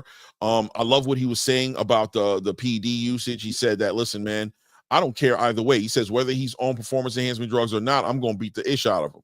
Right? He was just saying it was his responsibility to highlight, like, yo, this dude is acting funny about the testing. You know what I'm saying? So I'm gonna let my team handle that. If he's passing a test, we're gonna fight. But he said it doesn't matter one way or another, performance enhancement drugs or not. This is what he plans on doing to him. I like what I was hearing. It makes me more intrigued about the fight. The fight is still a 50-50 fight for me. I am leaning towards David Morrell a little bit for the upset. I think he's capable of doing it. I think David Benavidez, the way he approaches the sport, I think gives David Morrell a lot of opportunities to capitalize on certain things. But I think either way, it's going to be a great fight, and 100% in a 50-50 fight. I'll never be surprised to see David Benavidez win it and not David Morrell. Come on, what are we talking about? You know what I mean? Absolutely. So what do you think about Tyson Fury announcing his retirement? I think it's fine. I mean, sometimes you ride off to the sunset the way you want. You know what I mean? He went down there for Undisputed twice, or once, and actually ended up going for the 3 titles and a rematch to get his win back. He had a great career. It was his first 2 losses of his career. He kind of came out of retirement in some way, you know what I mean, to make the fight happen. It's a good thing. I mean, Gypsy King has lived his journey, man. He's from the old era of boxing, you know what I mean? He propelled into this era, and I think we talked about it. You know what I mean? We had a couple of eras of boxing where the heavyweight division was at his last peak of the boxing spotlight. He was part of that era. Excuse me. I thought I was going to sneeze. Played it off. Anyway, so now I think what we get is a guy that's going to be great for the sport. He's going to be a great commentator. He's going to be a great spokesman. He might even start doing interviews. Whatever he does, he's going to be great at it because he is a living testament of what boxing is, aside from the glove gate and the Roy thing, the tainted balls or whatever. This is weird, but you know what I mean? He's going to be good for the sport going forward. And however he does it, you know what I mean? Wish him well. I mean, appreciate having him. Do you think he's really going to retire though? Is this just a negotiation tactic? I think there's a strong case that he does, unless Turkey finds a way to get him in the ring with somebody of substantial purpose, Anthony like Joshua. But Anthony Joshua talked about Bacoli, right? So I think Anthony Joshua is willing to move the needle to go fight Fury because that's a big payday for both of them to fight at Wembley Stadium. I mean, that'd probably be bigger than what the Dubois fight was. And the history and the world be watching too, because those are legends. Again, they came from the same era, right? Maybe a few years off was Anthony Joshua. They beat the same champion, you know what I mean, to get the belt. So, you know what I mean, it says a lot. It says a lot, Clay. Yeah, that's the only way I see him coming back is Anthony Joshua for the payday. Yeah, well, Anthony Joshua is on the table. You know, I mean, Anthony said he wants to fight Tyson Fury. Tyson Fury said no matter what, if he won, lost, draw, even if Anthony Joshua lost his next 5 fights in a straight row, he said it was a fight that he was focused on giving the UK. He knows that was a big fight. I thought it was interesting that he chose to retire. I'll be honest with you, I don't believe it. I don't think he's retiring. I think this is a negotiation tactic. I think that he's just making his value. He wants people to call him out of retirement. He wants Turki Alalshikh to call him out of retirement, and he wants to be called out of retirement with a large sum of money. You know what I'm saying? So this is a negotiation tactic. I'm going to sit back out of boxing for a little bit. I'm going to chill with my family. I'm not going to have the pressure on me to make the fight happen because you guys know I'm inactive. But ultimately, when the pressure does show up, it'll be in the form of a lot of money. I think Anthony Joshua is talking about Martin Bacoli because he sees Tyson Fury is talking the way he's talking. I mean, I think Tyson's been kind of expected Tyson to do what he's doing. You know what I mean? But look, if he does want to retire, I agree with you. I think he's well within his right to do that. I think that he's done a lot in the sport. You know what I mean? He's definitely made a whole heap of money. You know what I'm saying? So if he wants to leave, it is what it is. Peace out. Salute to you. Hope everything works out. That being said, as you said it earlier, Joshua versus Bacoli, Rumble in the Jungle 2 rumors, as there's a new stadium, the stadium that Muhammad Ali and George Foreman fought in Zaire is supposed to be getting built back up. It's going to be called the Ali Foreman arena or something of that nature. Rumor going around that Anthony Joshua and Martin Bacoli are supposedly potentially being lined up to go ahead and fight and make that big fight in the Congo. What do you think about that? That's what reason why I like that situation is because that again, historic, right? We're talking about Ring Magazine. We're talking about heavyweight championship fight bouts. We're talking about the Rumble in the Jungle Part 2. We're talking about 2 of the greatest combatants in the ring at one point of the era of the 60s, 70s era with Joe Frazier and I'm sorry, with George Foreman and what's our boy name? Muhammad Ali. How can I forget this guy right here? You know what I mean? I don't know. Yeah. I don't know. I was doing something. That's why. I ain't gonna lie. But yeah, man. At the end of the day, that's what's good. That's what brings it back. So when we bring something like this to the table, this says a lot. And guess what? Anthony Joshua might be the guy to do it. Unfortunately, he said he said that he beat Anthony Joshua, but does Anthony Joshua keep his head off the line, and does he box like he usually does, or is he flat-footed? He's going to fight like he did with our boy Dubois. You know what I mean? We already know what it is. I think the advantage of him being a little taller than Dubois and I'm sorry, than Anthony Jared Anderson, confusing names. I think that might give him a little bit more advantage. But I also think Bucoli's going to be there for the taking. Does he sit there and he weather the storm of Bucoli, let him punch himself out, and then knock him out? We'll have to wait and see. But yeah, it sounds good, man. It's good for boxing at the end of the day, Clay, in all seriousness. Yeah. I think that Martin Bucoli does seem like he's comfortable with getting hit. I mean, he's got a good chin on him, but I think Anthony Joshua has that power. No matter what anybody wants to say, he has the power to change the game. He has a straight right hand. You know what I mean? That's something to watch out for. Martin Bucoli, I think, is open on his. I think he has holes in his defense. I think he's able to weather a lot of punishment, so he's able to get away with it. And I think that lulls him into believing a false sense of security that his chin can take a lot more than I think it should be taking. Jared was able to hit him with a lot of clean shots. I think Anthony Joshua could put himself in position to be able to hit Bucoli with some clean shots if he doesn't become more defensive. His hands are low. He doesn't necessarily have his hands high like that. I mean, it's going to be a good fight.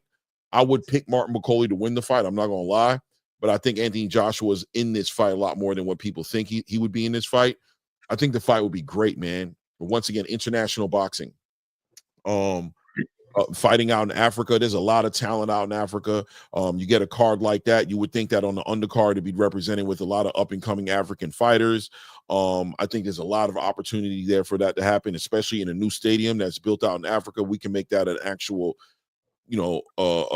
a spot that people keep coming back to compete. If you could bring those right kind of fighters there, that works out. I mean, Anthony Joshua is Nigerian. You know what I'm saying? Yeah, he's from England, but his mother, his father, he goes back home to Nigeria. You know what I'm saying? That would be a big fight out there. I think that'd be a great fight. You know what I mean? Yeah. So we'll see what happens, right? We'll see what happens at the end of the day. But moving on, Shakur Stevenson. This is going to be the one right here, because after this one, we're going to open the panel up, and I'm sure we're going to be talking about this until it's time for me to go. You know what I mean?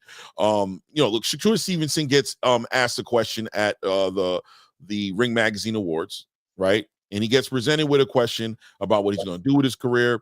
But we all know the big thing that he was asked about, which anytime Shakur Stevenson is in front of media, they're going to ask him about this. They brought up Tank Davis, right? They asked him about the chance of him Tank fight next, and more importantly, they asked him what he think about Tank Davis retiring, right? Now, guys, I want to go on record to say that the moment that Tank Davis mentioned that he was going to retire from boxing, I was definitely one of the people who respected it and said we should let him retire. There's no reason to apply pressure to somebody who doesn't want to fight anymore. Once that competitive part of you is starting to go away, when you got one foot out the door, you're not the same fighter that I wanted to see fight the best of the best. I want to see the best motivated version of Tank Davis fight Shakur Stevenson, or fight Teofimo, or fight Devin Haney, or fight any of these other fights that we're asking for, Keyshawn Davis.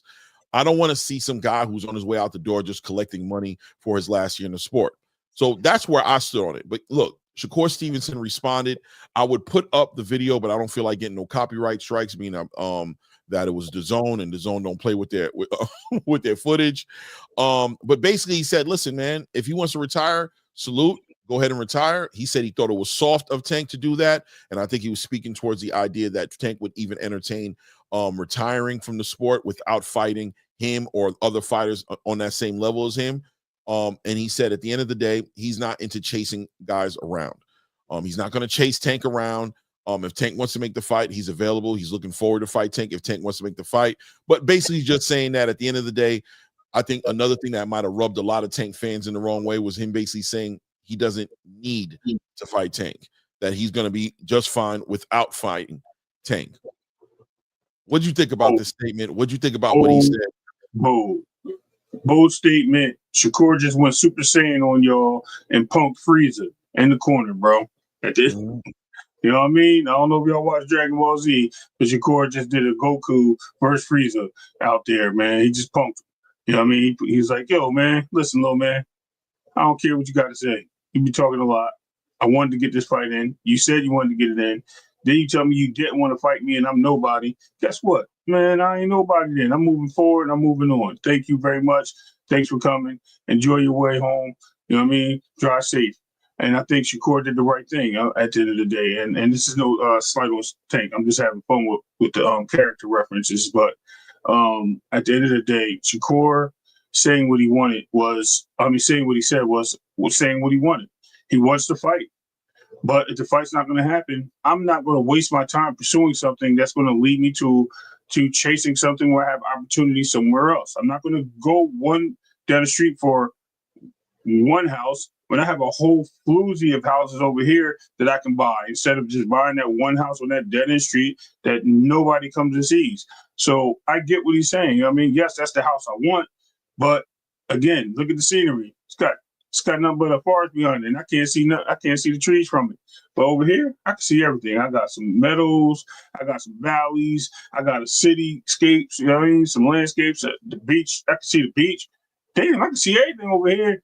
Yo, I get it, Clay. I get it. You know what I mean? Shakur said the right thing. He's looking to go the way he needs to go for his career. He's not going to do it for one person. He's going to do it for himself. Yeah. I didn't see nothing wrong with what Shakur said, and shout out to you, Hunter Young. Yeah, I didn't miss that. I said that he's willing to fight Tank. You know, if Tank sends the offers, whatever the terms are, you know, he's still going to get the A side privilege in the negotiations. Shakur's more so concerned about fighting Tank than anything else. He said that he's available and he wants to fight Tank. Matter of fact, he said in other interviews that he's looking to fight Lomachenko and Tank this year. Those are the fights that he wants to make happen outside of Williams Zepeda as well. He doesn't believe Lomachenko wants to fight him or he'll fight him, but he definitely wants to fight Tank. But I think more importantly, what he was saying is, I'm not going to keep answering these questions about me and Tank if Tank is answering the questions, discrediting the fight, saying that I've accomplished nothing and I haven't earned the fight. I'm not going to sell this fight on my own. If Tank is not going to jump on board with this fight being a huge fight and making this fight happen, then I'm okay with that. I'm okay with this fight not happening because I'm going to have a career with or without Tank. I'm going to do great things. I'm going to get opportunities to accomplish great legacy things, make a lot of money now that I'm with Turki Alalshikh. My career will move on. If Tank is not interested in fighting me because I haven't done enough in his eyes to earn a fight with him, I'm okay with that. We can move on to the next topic. I don't see the issue, right? Exactly. But of course, Gervonta Tank Davis, you know, and it's funny because Tank will be quiet, right? He won't say a lot, but when he says something, it's you know, he'll go on these like campaigns where he gets upset, right? So he got upset.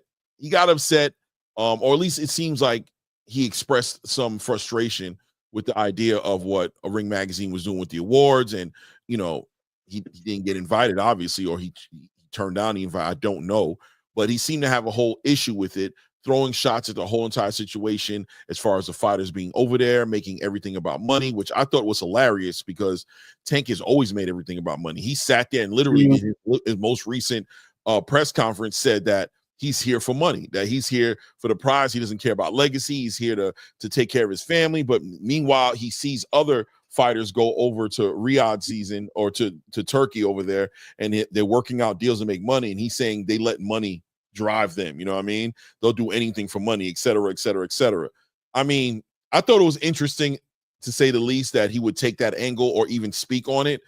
But at the same time, I wasn't too shocked that he did it, you know? But I was kind of hoping he would just kind of focus on his fight he got on March 1st. If you don't like what's going over there with Turkey, ignore what's going over there with Turkey. Nobody from over there is mentioning you and saying anything to you or about you, but here he is. Maybe it's because the fight he has coming up March 1st, he's becoming active. You know, he was speaking to like a Instagram type of live that he had on where a lot of people were asking him questions. So maybe he was presented with the situation. Like, what do you think about what's going on over there? What do you think about Shakur being over there? And he answered it. But how do you feel about Tank's whole entire perspective and the pushback on what was happening over there with those awards? Dr. Jekyll, Mr. Hyde, for like the last 3 or 4 times, right? He don't know if he wants to fight this guy. He doesn't know if he's going to move this way. He doesn't know if he wants to be unified. He doesn't know if he wants to clear out the division.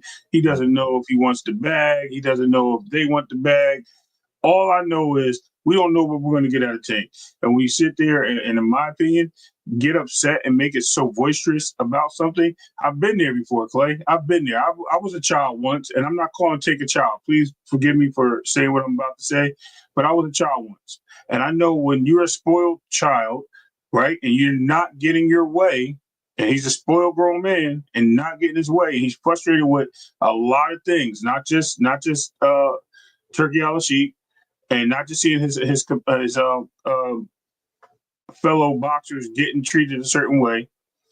He's upset because he wasn't invited to the party. He's not a part of the crew.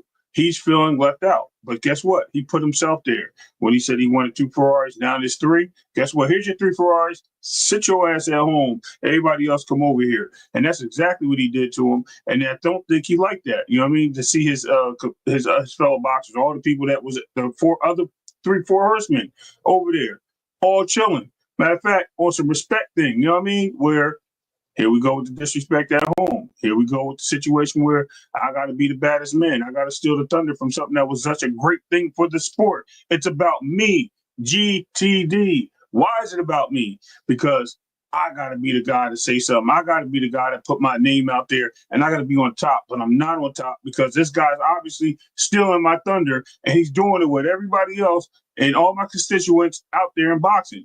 Crazy work. Yeah, I hear you, man. I think a little bit of everything could be true, right? I think that Tank Davis is marketing. I think he wouldn't be talking like this if he didn't have a fight coming up. I don't think he'd even care. He'll take his opportunities to throw a shot at a Devin, somebody he has personal issues with, if he sees them doing something. But for the most part, he stays outside of the social media and commenting on these things. It seems like he likes to keep most boxing fans and content creators in the dark, and he likes to have them, speculate more on what he's doing more than actually answer and tell him exactly what he's doing. I think there's a lot of marketing involved in it, but I think there's also a lot of frustration and understanding that, you're not vital to anybody's career. You're a means to an end, right?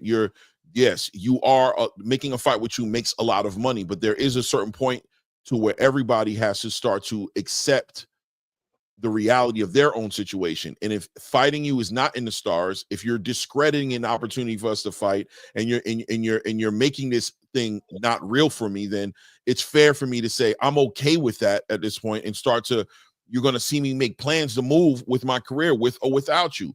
And I think there is a little part of Tank's ego that gets hit the wrong way when he sees a lot of the fighters that are supposed to be like clamoring and chasing him around and trying to fight him and calling him out, find a way outside of that, right? And start to find opportunity for themselves. And you start to see, as you're throwing shots at Turki Alalshikh, as you're trying to discredit his presence in the boxing space and his intentions and his actual power and what he can provide as far as offers are concerned, while you're doing that, the promotional company you're with is in a digression. You're having issues with them. You're talking about retiring because you don't like the business of boxing and how it's treating you. Well, the business of boxing is what the PBC is doing with you, right? Because the rest of the boxing space outside of the PBC has no power or no way to actually affect your life. You know what I'm saying? The only people who affect the business of Gervonta Tank Davis is the people who pay him, the people who, facilitate his fight. So if he's showing frustration with the boxing space, I think it's safe to say that the issues he's having on his side of the street aren't ideal for him to say, yes, I'm going to go ahead and move forward my career in a great way and make all these big fights. He's actually talking about retiring, and he's fighting Lamont Roach, a fight that's gotten a lot of shade, a lot of pushback from the boxing space. And then you're seeing Shakur Stevenson, across the pond making fights that he's probably making good money to go fight a Floyd Schofield. You see Canelo Alvarez, the face of boxing, over there negotiating with Turki Alalshikh to make his payday to fight a Terrence Crawford. You see Teofimo over there trying to make big fights. You see Ryan Garcia over there becoming an ambassador of Riyadh season and making big fights. And you're not invited, right? You're not part of the conversation. And that has to rub you a certain way, right? It has to. I mean, it doesn't have to, but it's not far-fetched that it does. So I think there's a combination of promoting his fight, promoting, keeping his name out there, getting the streets buzzing. But I think there's also a combination of, what I'm saying, a little bit of being left out, being involved in the conversation as well. And this nigga really acting like the Grinch, bro. He really acting like somebody stole his Christmas from him, bro. Like he really acting like that, Clay. I don't know. Listen, there's a different. I told you, spoiled kids act like this, right? He's used to having his way. Yes, his promotional company is part of the biggest problem of this whole situation. But now you're taking it out on other people because you feel a certain way. You feel left out, so you want attention for yourself. Yes, it's marketing. Of course, it's marketing. But you chose that path. You had opportunities. You're the man. You said call out, not nobody else. You said they make my fights. I fight whoever they put in front of me. Not us. Not them. You know what I mean? This guy, let me tell you something, man. Tank, and I'm going to move on from it because the guy is definitely showing a different characteristic than I ever thought I would ever see a grown man act like. You know what I mean? This is what people assume hood people are, bro. That's not hood, bro. That's not a real man. Excuse me for saying it like that. I'm not talking about his thing outside of boxing. I'm talking about the romper room shit we're seeing on Twitter. It's crazy. I'm sorry. Y'all like Tank. I like Tank. I think he's great for boxing. I just think the way he's going about this is very immature. Right. Hunter Young says, come on, y'all really think Tank can't sign with anyone else if he was really that upset with the PBC? Stop the nonsense. Hunter, I mean, I'll be honest with you, Hunter Young, you sound kind of like a little amateurish, right? You kind of sound a little naive to the idea that Tank Davis could be in a contract and not just be able to move around the way he sees fit. Listen, man. At the end of the day, nobody knows how his contract is structured. You guys assume that he's this independent person and that he can carry himself the same way that Canelo Alvarez carries himself. I don't see anything historically that you guys can point at that shows me that Tank Davis can do what Tank Davis wants. For all argumentative reasons, it seems like Tank Davis is more of a tool being used by the PBC for them to do what they want, right? Tank is in fights that the PBC put together. Tank is not calling out fighters and making fights happening. Tank is not getting what he wants. Tank is actually on the opposite side of the conversation, complaining about not getting what he wants. He's complaining about the boxing business. He's doing everything to give you reasonable concern about how much power he actually can will in the space. I think it's hilarious that people speak for Tank Davis in a way to where you're putting him in a conversation as somebody who can actually move the way he wants to. But then at the same exact time, when the boxing space holds him accountable for making certain moves and people want to take that away and say that this is not him, this is other reasons why it's happening, it's fair to say that Tank Davis is not moving the way you guys think he's moving. So can he just get up and leave the PBC and go somewhere else? I don't know if that's true. I'm not saying it's not, but I don't know if I'm comfortable of sitting here and saying that Tank can just go work with Turkey if he feels like working with Turkey. If Tank has indeed signed some sort of contract with Amazon Prime, PBC, or whatever have you, however that's worked to make him believe that he was running into a $200+ million deal, that contract holds him and binds him, or may, at the minimum, may hold him and bind him in a way to where he can't just freely go over and make opportunities with other promotional companies. You have not seen Tank cross promote.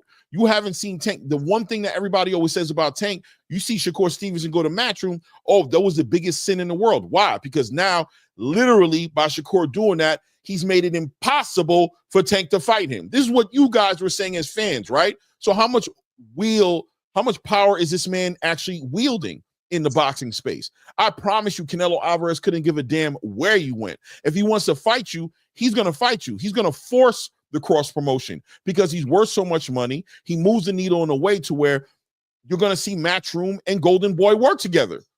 You're going to see PBC and Golden Boy work together. You're going to see all these people work together because Canelo Alvarez holds that much weight. I have not seen that with Tank, right? So maybe you guys are right, but at the same exact time, I don't understand where you guys are, what you guys are referencing when somebody like Hunter Young sits here and says, I know that Tank would do what he wants to do if he wants to do it. I don't know that. I don't know how you know that.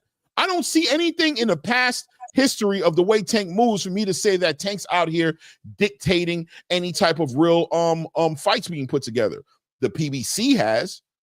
I've seen the PBC use. I've seen Leonard Ellerby out there speaking about offers not being able to be sent to Tank, about Tank being the A side. But whenever the camera gets in front of Tank, Tank says, you know who to call to make a fight with me? You can't even contact who to fight with me. He lets you know. So there's arguments out there to say that actually Tank Davis's ability to make the biggest things happen, that there's some restrictions on where his arms can reach, that he can't just do whatever he wants to do. Right. It is what it is, right? So I don't know. I don't know if what you guys are saying is completely legitimate. I'm definitely in the air wondering about how these things operate. But as time moves on, and as I see Tank threatening to retire and complaining about the way the boxing business runs, I more so am starting to lean towards Tank is not the face of boxing that you think he is. That Tank doesn't wield the power you think he has. That Tank is actually a fighter under a promotional company. He's in a very similar position as Teofimo Lopez. You know what I'm saying? More than Canelo Alvarez. Where he's in a situation to where if his handlers aren't on the same page with him, he may be restricted on what he can and he cannot do. The same thing with Teofimo, right? His handler, Bob Arum, makes a big difference on what Teofimo can do and what he can't do.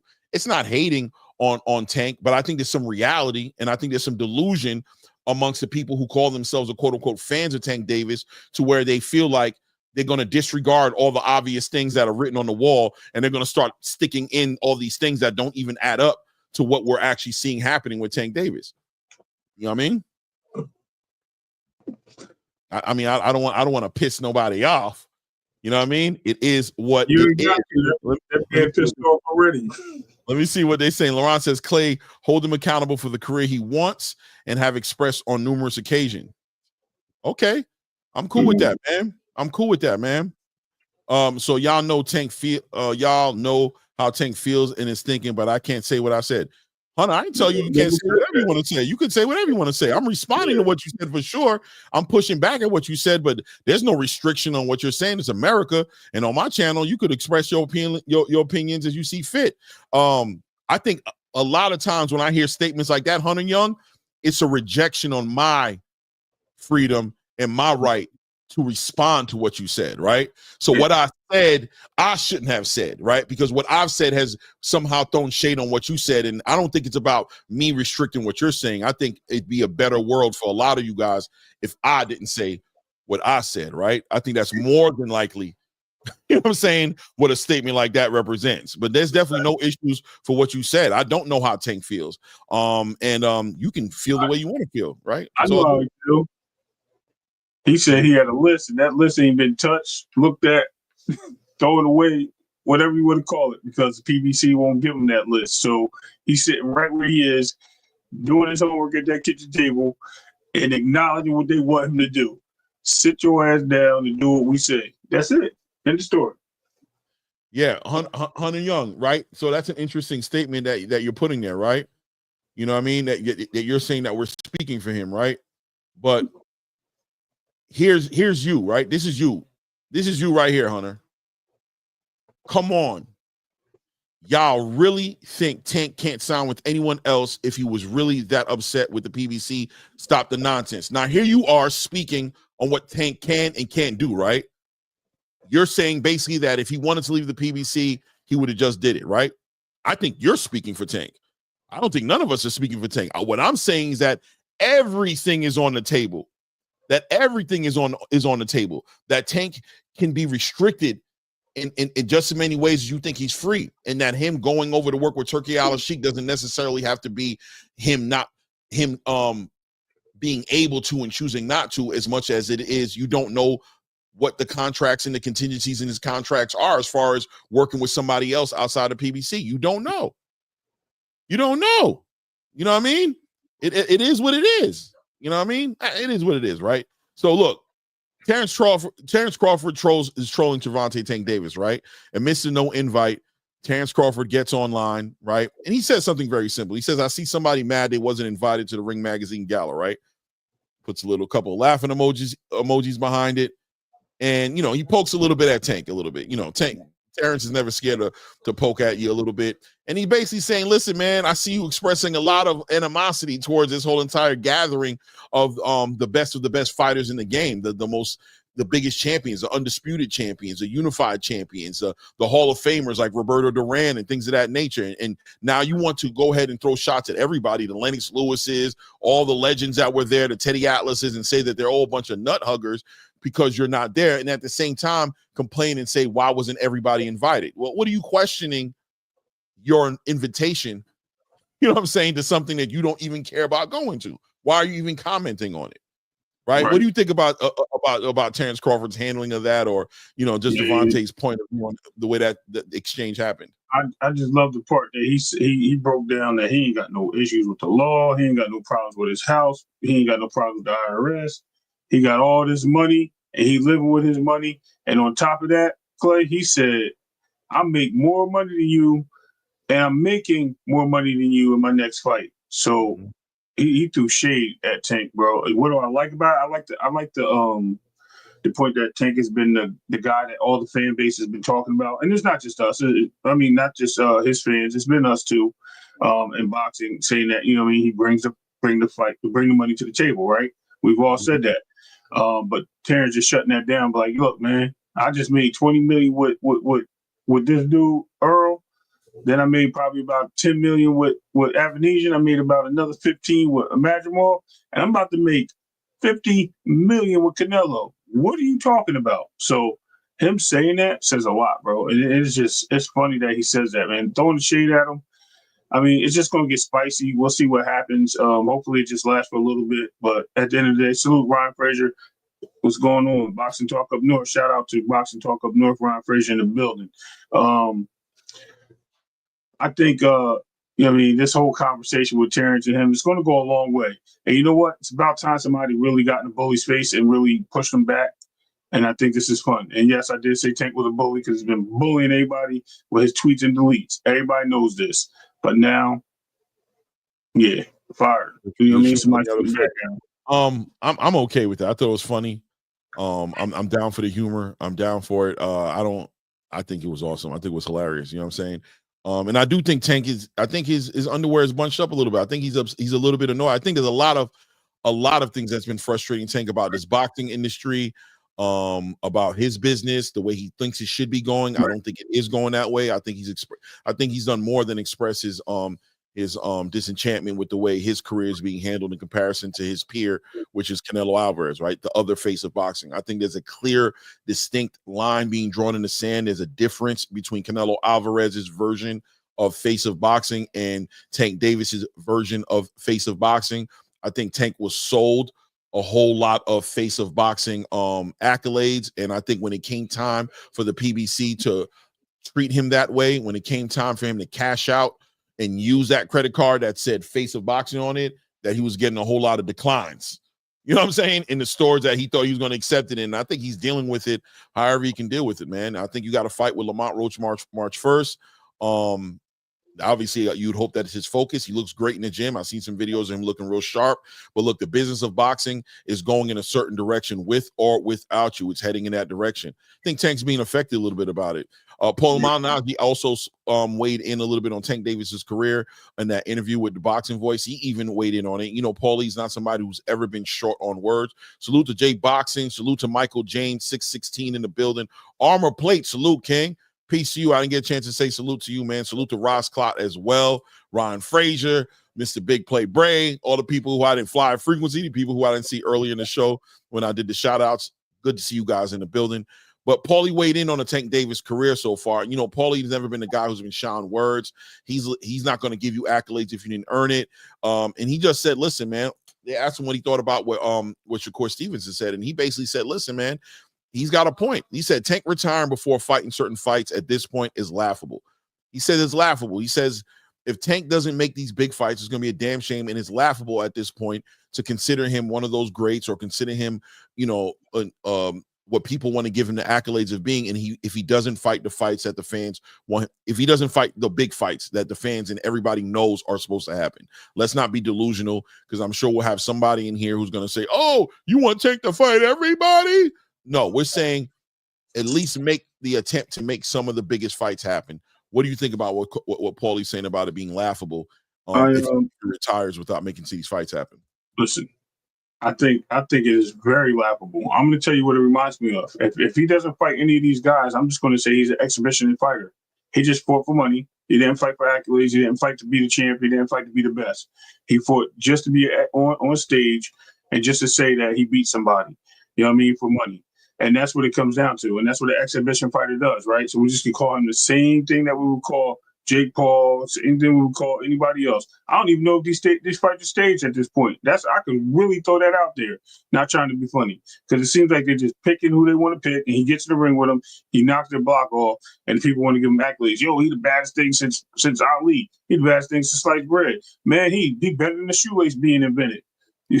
So at the end of the day, man, I just want to say, like, man, salute to everybody that supports Gervonta Tate Davis. I do. I just want to see him in the best fights, and I want to see him win, or lose, whatever. However, I would rather see him win. But you know what I mean. At the end of the day, if he loses, I'm not going to stop being a fan. You know what I mean. At the end of the day, I'm not going to get cringe. I'm not going to give an excuse. I'm not going to care. I'm just going to keep moving forward. But at the same time, if you're not fighting these guys that are in and out your division, that were all there and they're moving up the ladder and moving along, that looks bad on you, not on them. Yeah, so, I mean, it's gotten to that point. I believe it, man. I really believe that it's gotten to that point. So let's see. Let's see what he does. Sean, you're one of those guys, Sean. A shout out to Armor Plates. He says, you're the only one I can watch between the Devin channels. The others are so negative towards other fighters besides their fighter. I'm not a Devin channel, Armor Plates, so I appreciate that. You know what I'm saying? I know it seems like that, but I just give respect to Devin, but I'm not really up here. I'm not up here for Tank and Lamont. Huh? Where's the card at? Well, that's what Secret Dancer said, right? He just put up here and said that the undercard hasn't been announced yet, right? Oh yeah, okay. And I think it's arguable also to say that they've lost the fight on the undercard. As far as the Stanionis fight, looks like it may have less of them because Stanionis is supposed to be fighting a mandatory. I'm hearing that he's negotiating with Jerome Boots Ennis to do a unification title fight. That's another conversation, right? Jay Boxing says, so Tank needs to get with the Turkey protocol. Tank don't need to do nothing. Tank has enough pull where he's at, as long as he has the resources behind him to pay the fighters, to pay for the fight. Tank doesn't need to go nowhere. Tank was 100% right when he said he doesn't need to go over to Turkey to get money, that he sells well in America. He's 100% right about it. The pushback is going to be, why throw shots at the people, like you said, who need to go over there? So what if they need to go over there? If their fans here aren't going to support them the way they need to be supported in order for them to get the biggest paydays, what shot are you throwing at somebody who's going over there to go get an opportunity that they might not have over here with the promoters that are over here? Where's the victory in that to celebrate the idea that people don't like them over here, so they don't sell? Why can't they go somewhere else and make money? And are you also going to go on record to say that Canelo Alvarez needs to go over to Turki Alalshikh to make money? Do you think you make more money than Canelo Alvarez? Of course not. The legends and everybody who are over there for an opportunity, the same way you're in boxing for the opportunity to make as much money as you can to take care of your family. We all have accepted what you stand for as far as being a prize fighter and not valuing legacy or getting belts or doing all those things. But it's interesting, and we can talk about when you share your contentment that you have for other people who operate with the same intentions as you, to go get money, to go do things that you've stated and double down on that. That's why you're here in this boxing space, and try to make them nut huggers. Now, if they flip back and call you a PBC nut hugger who won't go anywhere else to go get a fight, and that you only operate with the PBC, they'll be out of line, right? They'll be out of pocket for calling you out and saying that that you're an Amazon Prime nut hugger, right? That you just move anywhere with the money. If people start to talk like that, it's going to change the whole entire conversation, right? So, no. Tank was completely right, 100%, to say that he doesn't need to go over there to Turkey. He is a face of boxing here in America. He's going to pack out whatever building he goes into. It doesn't matter who he fights. His fans are going to support him. He has one of the most loyal fan bases in boxing today that will keep him afloat and make it to where he's never knocking at Turki Alalshikh's door, begging him for an opportunity. But once again, it doesn't legitimize him throwing shots at other people going to find their opportunities. And you know when what that I mean? time shifts, I want to see what everybody says. Now, I just want to say to Sean, straight up. Listen, at the end of the day, Steven Espinosa said he only had 3 offers. Where we getting all these people? Shakur was not an offer.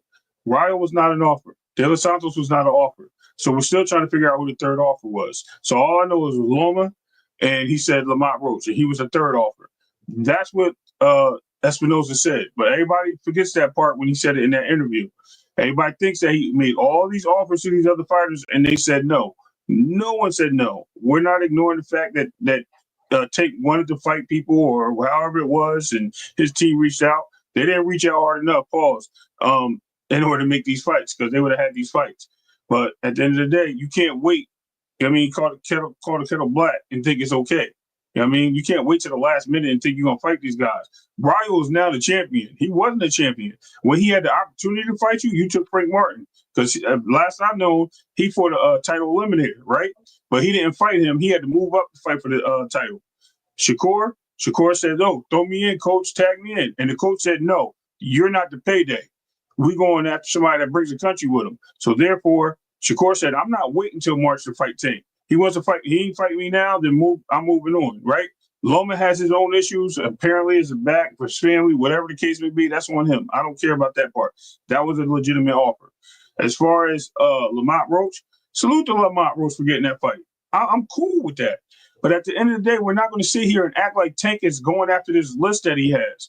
His constituents or whoever it is in his building who makes the rules for him is putting him against the fights that they want him to see. And people are not going to continue to buy these fights that are $80, $90 to see him fight somebody that we don't want him to see. That's the whole point. Y'all missed the point of the argument. The argument is that we don't care if he fights Lamont Roach, is we don't want to pay $90 for it. Just put it on TV or Amazon. We don't care about that. You can make the numbers and sponsorships. Why is it such a big deal? No, because he has to be the biggest guy in the payday. He has to be bro, I don't care about none of that, man. Like, at the end of the day, none of that moves me. It's boxing. Get in the ring and fight the best, bro. That's it. Yeah, Sean, let me see. You said they all continue to ignore the fact that he tried to fight Shakur Loma and Ryo. What they are saying would hold true if the above wasn't true. I'm sorry, Sean. I don't know that he made offers to these guys, bro. Matter of fact, Tank didn't even know about Steven Espinosa's. When he was asked that question, he was like, he's not worth the multi-fight deal, right? Sean, I would ask this question. What fighter has the PBC signed since they left Showtime? Good question. Right?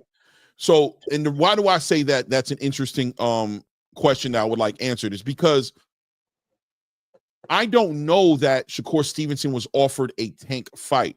What I do know is that Steven Espinosa was made aware that Shakur Stevenson was looking for a multi-fight deal. That's what he said. He said that Shakur Stevenson was looking for a multi-fight deal.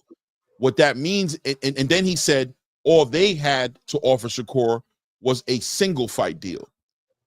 I don't know if that comes full circle to saying that they try to make a fight with Tank Davis and Shakur Stevenson, as much as it says that Steven Espinosa didn't have anything to bring to the table that Shakur Stevenson was interested in taking, as far as offers are concerned, as far as a deal is concerned, right? And I think that's significant. I think we got to not move past and understand and acknowledge that Steven Espinosa is a lawyer, and he knows how to answer a question efficiently and not go too far and incriminate his client and also stay in the clear.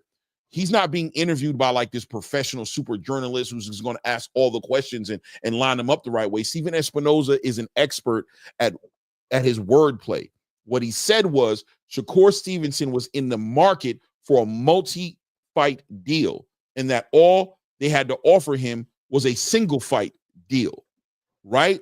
I didn't hear him say we offered him the Tank fight and Shakur didn't take the Tank fight. I never heard him say that. And then Shakur follows that up with saying lies, because he understood the narrative that just got pushed in what Steven Espinosa said. Because the narrative that got pushed The narrative that got pushed was that Shakur was offered a Tank fight and he walked away from the Tank fight. And Shakur recognized the play on words that happened. The play on words was that you guys, I'm in the market right now because I'm no longer with Bob Arum. I'm looking for a multi-fight deal that's going to give me my bread.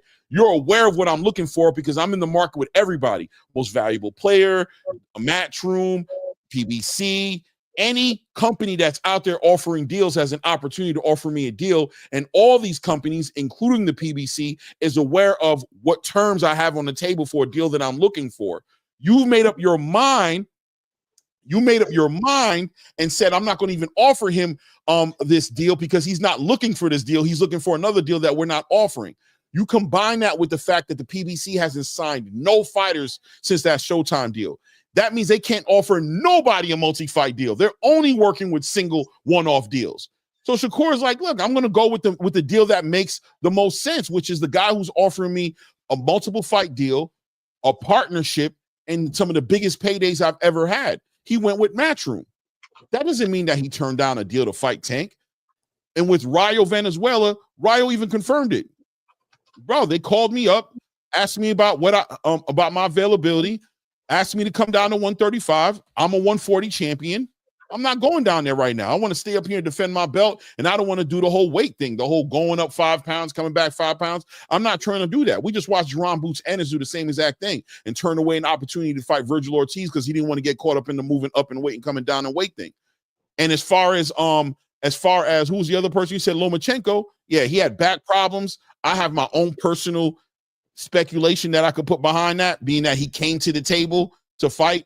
He came to the table to negotiate and he walked away from the negotiation table. It's reasonable to argue that the money that was on the table from Lomachenko didn't move, you know what I mean? Didn't wet his whistle, pause if it needs to be implemented. And that he walked away from something that he didn't find to be as lucrative as he probably felt it should have been in order for him to fight Tank Davis. But we'll go with the back issues and him wanting to play with his family and get back with his wife and play with his kids. I'm okay with that. And I'm even okay with, if you guys want to say he ducked Tank and had an official offer and didn't take it, I'll go with that, right? But at the end of the day, De Los Santos was also, a phone call was made to him. And Coach Cello communicated and said, listen, I don't know what happened. They never called me back. Very similar to what Shakur Stevenson said when he got the phone call about making a fight with Tank Davis, right? About his availability. I never got a phone call back. What was that all about? When they asked Coach Cello what happened, he says, I don't know. I guess they decided to go with Lamont Roach. I have no idea. We were ready to go.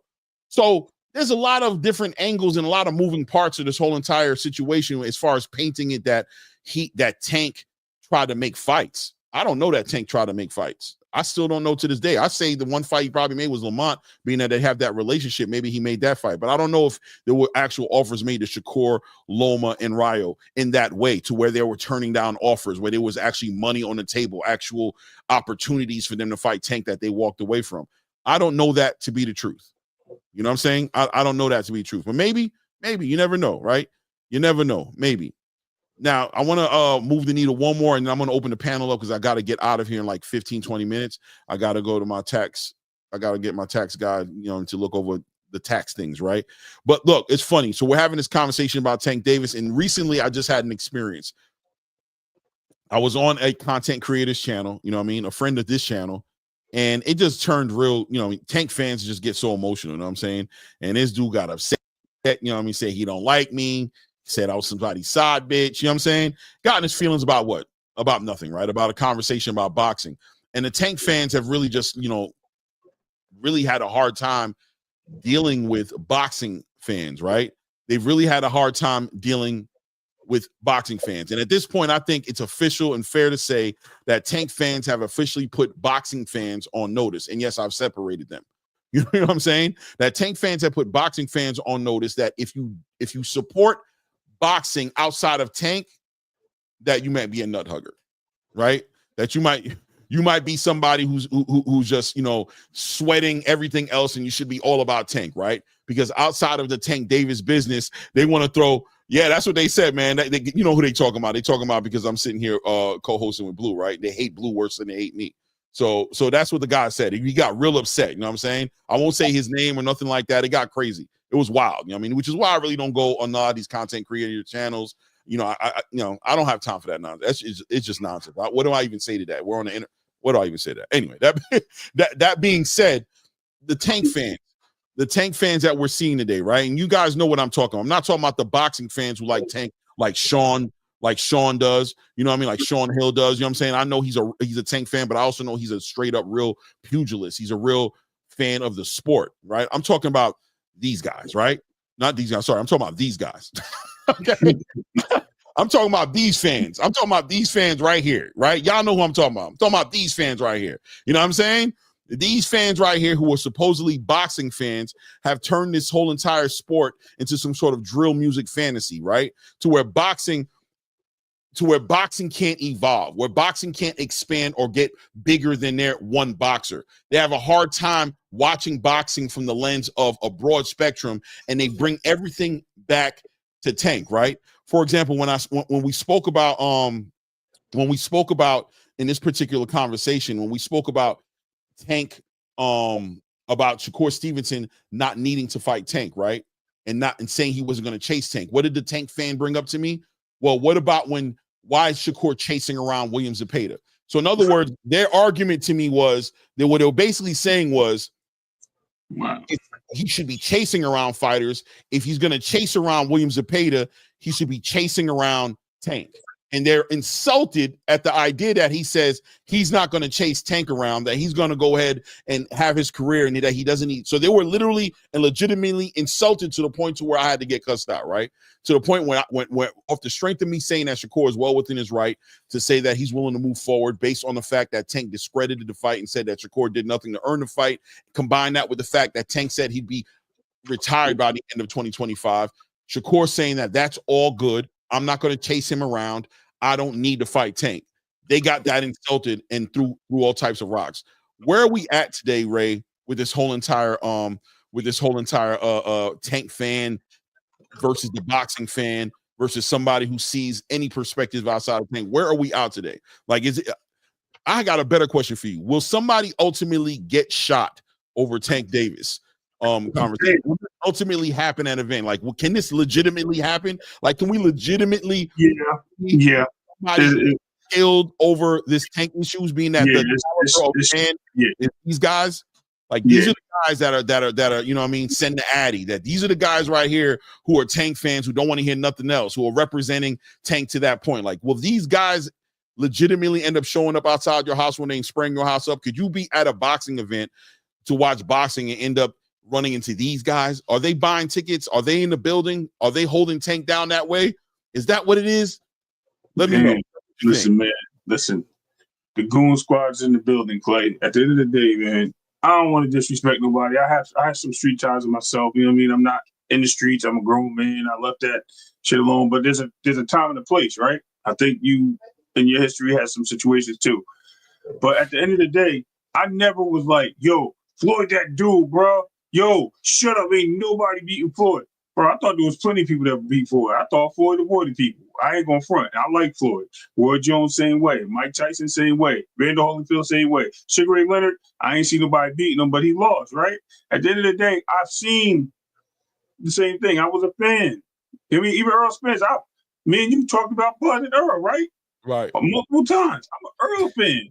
LaRon, let me shine, LaRon. Let me live, man. Let me live, man. Come on, baby. You know what I mean? But at the end of the day, bro, I'm not sitting out here wearing nobody's no flags. I was gonna say something, but I'm not wearing nobody's flags and waving nobody's jewelry in my face just to say, yo, he laying on some chrome heart chairs and his hair, he got bangs, leave him alone. Oh, Devin just swung at an amusement park worker. Look at him. That has nothing. He's a fool. Like, come on, bro. Like, that's true. It's just like, but like honestly though, like Ray, like outside of the jokes, right? I'm just saying that. No, I'm serious. These channels, it's gotten so toxic and so violent and so crazy, right? Like the way these conversations I've seen, like I've been outside looking in and just seen the extent that these conversations I've gotten into, the threats, the legitimate, like it gets so crazy, right? And they get really upset. You can see it's not like just for fun. They're really, they doubling down. Like they really would. I think they'd literally be fighting and shooting each other if they were having these conversations in the same room with each other. You got people offering people gold coins. Okay, hold on a second. Let me read the Hunter Young super chat right here. Go ahead, bro. Hunter Young, salute to you. Thank you for supporting the channel. He says Ray is what Ali did with Frazier and the gorilla, less or more manly than Tank throwing his tantrum. My point, heated situations make stupid people. Yeah, I guess. So, I mean, yeah, absolutely. Once you get in your feelings, just to address this, right? Because it's to me, right? Once you get in your feelings, you get emotional. Bad things can happen at the end of the day. That's why I said there was a part of me where I reacted to things too. I'm not blaming Tank for that. I just think we get to a point where you're a professional and you're also a person that has a following. And when you represent certain things because you want to stay connected to the streets and you want to be this and do that, at the end of the day, you're not really representing the real fan base to me. I mean, you're trying to downplay yourself to somebody that you're not.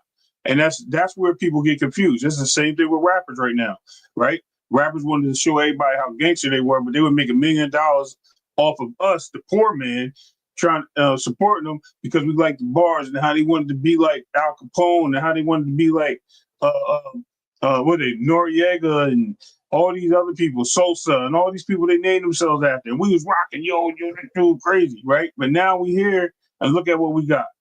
All those guys are going, and because they did that, they now actually have gangsters turn rappers, like real gangsters turn rappers. And they ain't even on the buzz like that. They underground. And they out here, what Clay is saying is they out here doing all this crazy nonsense right now. And look at us now. You know what I mean? We in a whole different category. But yeah, I understand where you're coming from. But again, go ahead. Shout out to my Zoe in the building. You know what I'm saying? Shout out to my Zoe in the building, man. I gotta put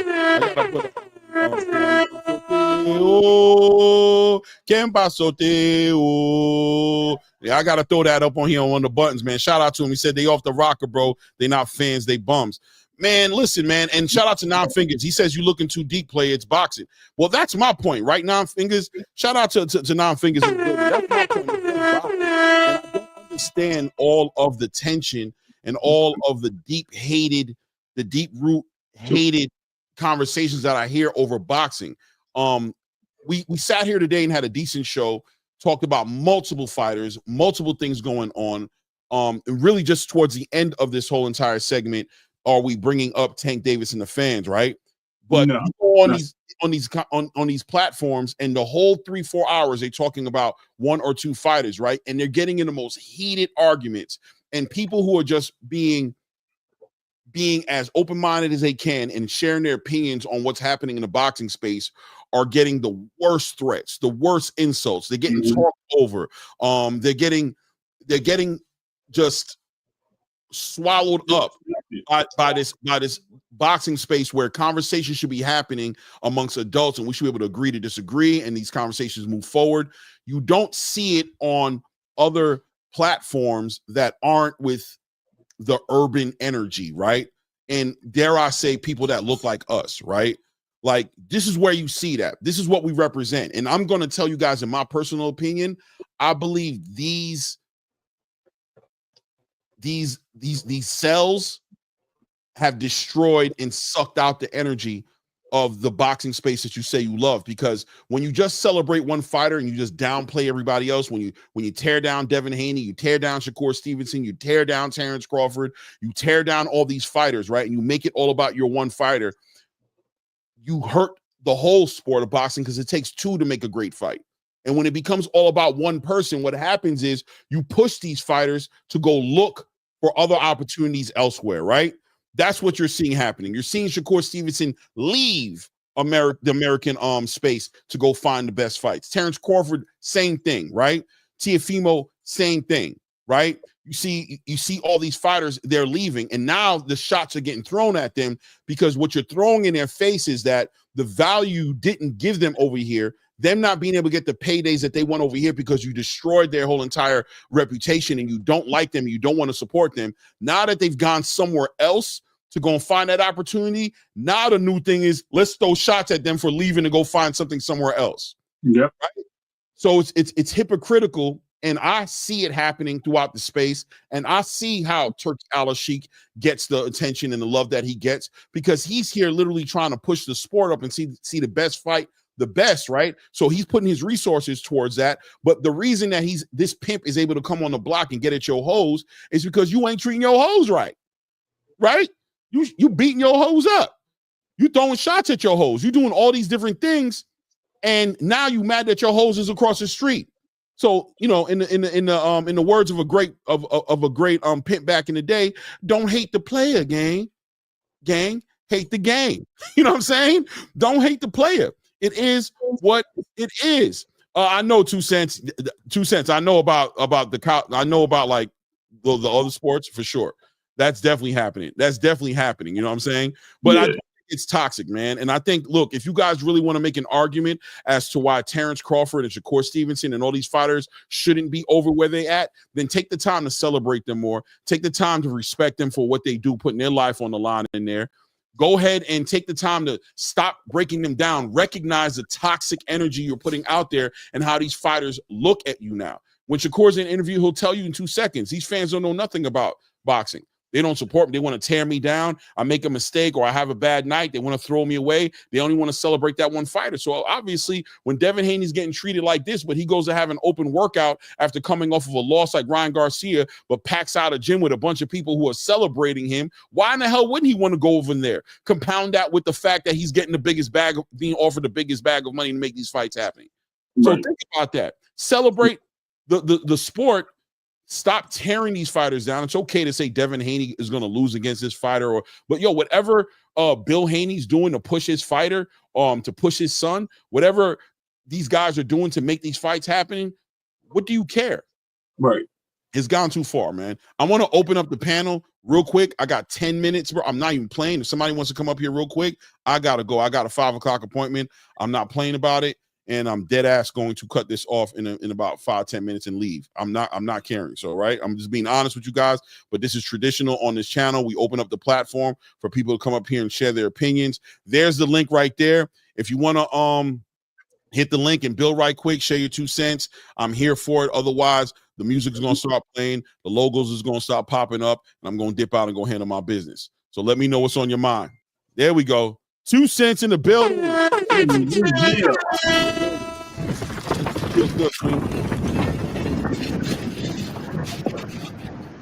What's going on? I don't even got no time to come up here and shake the table today. Shake it up a little bit. You can shake it up a little time. You know what I mean? A little time. Nah, I just hopped on. I don't even know what y'all talking about, but I want to hop up here and say what's up to Ray, what's up, Clay. Hate I missed the show. Maybe I'll catch the next one. Do you have a set schedule, Clay, or you just be popping on? No, now I'm coming on at 1:45. I'm going to start coming on in the afternoon because I want my California people, the West Coast people, and the East Coast people to have a chance to get on. When I go too early, the West Coast people can't really get on. When I go too late, the East Coast people be yawning. You know what I mean? Oh, you stepped your game up. I don't even be thinking about that. Yeah, you want to catch everybody. Everybody gets to come build with you. You know what I'm saying? Get on. We trying to make it happen. No, I'm joking. But appreciate y'all. I just want to come up here and chit chat with y'all real quick. I hate I missed the show. I want to come up here and talk some shit. But I'll catch you next time. No doubt. Always open, right, man. Just let me know. Drive safe. All right, Ray. Peace. Hey, Ray, you a hit on my show, bro. Am I? I know. Yeah, you a hit over there, bro. You got to be a regular on there. You got to come through and shake the table sometime. I respect what you do. You know what I mean? And I just try to keep it there. That's all. All right, appreciate it. I'll holler at y'all later. All right, 2 cents. Salute, Queen. Peace. Be safe. Yeah, man. Anybody else? Drop the Addy, Clay. 2 cents. I'll never drop my Addy, bro. You crazy as hell. I got too many people out here in love, and I'm squeezing FNs. It's crazy outside. Y'all know what I mean? Squeezing off on these FNs, bro. Squeezing off. 325. Anyway, let me stop talking crazy. I gotta really go, guys. Yo, Ray, you wanna call? That's my Addy. Yeah, you ain't gonna get my Addy. No, I'll give you my Addy 2 cents. You cool. You like family. We cool. I'm lying, though. I ain't gonna give you my Addy. I don't know you like that. But we are cool, though. You know what I'm saying? But yeah, man, we never passing out the Addy out here. But just love, man. Just at the end of the day, just love, man. You know what I'm saying? How could you, when that person said that they don't like me and that I was somebody's side bitch, I laughed, right? I legitimately laughed. Right? But it was just like, what in the world kind of experience have me and you had to make you say you don't like me? because I disagreed with something on boxing, it gets crazy. It gets crazy. You know what I'm saying? Like, I just think we don't need to take it there, man. I think our community, we have a bad tradition of taking everything to a very violent place. And I just don't think it needs to go there, bro. I think it's just boxing, man. And we benefit when the fighters fight each other. We can disagree on stuff, but some of these places that these conversations go, and I'm not involved with them. That was like my first time in the longest time actually having somebody. I was like, yo, this is crazy. But I can see why, you know, a lot of these fighters and trainers don't support your platforms, because you guys are just like unfair and just not respectful. You know what I mean? It is what it is. But you guys will continue doing what you do. We will continue doing what we do. Oh, shout out to two of my favorite dudes on the panel. Guys, we got 10 minutes and I gotta go. It is. Listen. We got 5 minutes. Yeah, go. Go ahead, guys. Oh, can you hear me? Yeah, I'm gonna give you like 2 minutes real quick and I'm gonna be out, man. So like I said, brother, good show today. As far as like the Canelo and Terence Crawford fight, I just want to touch on that a little bit. I think both guys like the matchup just for the stylistically. You know, one thing I know about Canelo don't take fights that he don't think he can win. Right. That's always been his MO. So if he takes this fight, he about 99% in his mind thinks he could win. I think Terence likes to fight because of the just really not much size differential other than Canelo being a little bit heavier guy and being more acclimated to the weight, but the height is still the same. I don't think Terence Crawford take this fight if David Benavidez has all the belts. He wouldn't even bark up that tree. I still think you know it's a style matchup, and people might think I'm crazy, but Demetrius Andrade beats Terence Crawford 10 times out of 10 times because you got two similar guys, but one of them much bigger and stronger. You know, it's styles make boxing matches. So I think both guys like the matchup for whatever reason. Got to lean towards Canelo just because you're not beating Canelo on the scorecard. I don't see Terence Crawford knocking out Canelo. I really don't. And in order for him to get a decision, he's going to have to triple. He's going to have to triple outwork Canelo to get a decision, to even get a draw. So winning on the scorecard is out the question. A knockout is highly unlikely. But yeah, I'm gonna land my plane right there, brother. Okay. No doubt. Hey yo, Coach Eddie. The other day we was on a panel, and I said that if they wanted to start talking about Shakur Stevenson being ducked after he got an offer, that's a different conversation, right? I don't think Shakur is going to be a duck because if he doesn't take the deal because it's not the deal that he wants or whatever have you. I was just saying it didn't make no sense to even talk about ducking when there hasn't even been an offer put on the table. Is what I was saying, right? Like there's no actual offer put on. So why are we even talking about ducking? Like it's not even a topic that should be on the table. But for sure, if Shakur is not getting an offer that he feels like is fair, or if he feels like the negotiation doesn't make sense for him, there's nothing obligating him to take the offer. And if he doesn't take the offer, there's no reason to call him a duck based off that. Business is always the first thing that needs to be done before a fight's put together. I've always been under the assumption that once a contract has been made, if you leave the contract that you've already agreed to for the fight to happen, that's the only time I really believe it's like a legitimate duck. Everything else, I always feel like people think that people should just take whatever they get is ridiculous. It is what it is. Listen, I agree with you. Wait, salute to you, brother. You have a great day. Ray and Clay, y'all stay up, brother. Peace. You got it. No doubt. Ross, you got a minute and 30 seconds. I got to go. My wife is on my top right now. She's staring at me with that crazy look right now. And she wrote in the chat. Look, she's not playing. She did? Hear me? Oh, bang. Yeah, go ahead, Ross. You hear me, right? Yeah, we hear you. I'm just hopping on to say what's up, man. And I think that Tank Davis fans is really delusional. A lot of the YouTube channels, these channels will see that every video. I don't even consider those channels boxing channels. If they only talking about two fighters, that ain't a real boxing channel. It's just tank this. Yeah, it's bad. It's bad, Ross Clock. The connection is back. Look, we love you, man. We're gonna see you guys tomorrow, man. Shout out to everybody who popped up in the channel. If you haven't subscribed, subscribe to the channel. Definitely don't forget to hit the like buttons. Today was a great show, Ray. We built on some boxing as we normally do, man. Got a event that we probably tomorrow we need to talk about as far as this Diego Pacheco Steve Nelson card and the fights that are gonna be on there. I wanted to talk a little bit about Keyshawn Davis. He looked real good on on a media work. Well, in the gym, he had a lot of video footage of what he's doing in the gym, feeling healthy, feeling strong. He got his brother on the undercard, super undercard. Got Jared Anderson on that undercard. Got Abdullah Mason on that undercard. Man, that's going to be a real good card, man. But we'll talk about that more tomorrow at this point. Yeah. No, right now, let's screenshot all the Tank stuff right now, man. Tank page. Go screenshot Tank page. Yeah, he getting that. I see it, Ryan Frazier. He going crazy? He going crazy, bro. Listen. It is what it is. It is what it is. I'm going to catch it. Salute to all you guys, man. Right. Appreciate all you guys, man. Peace out.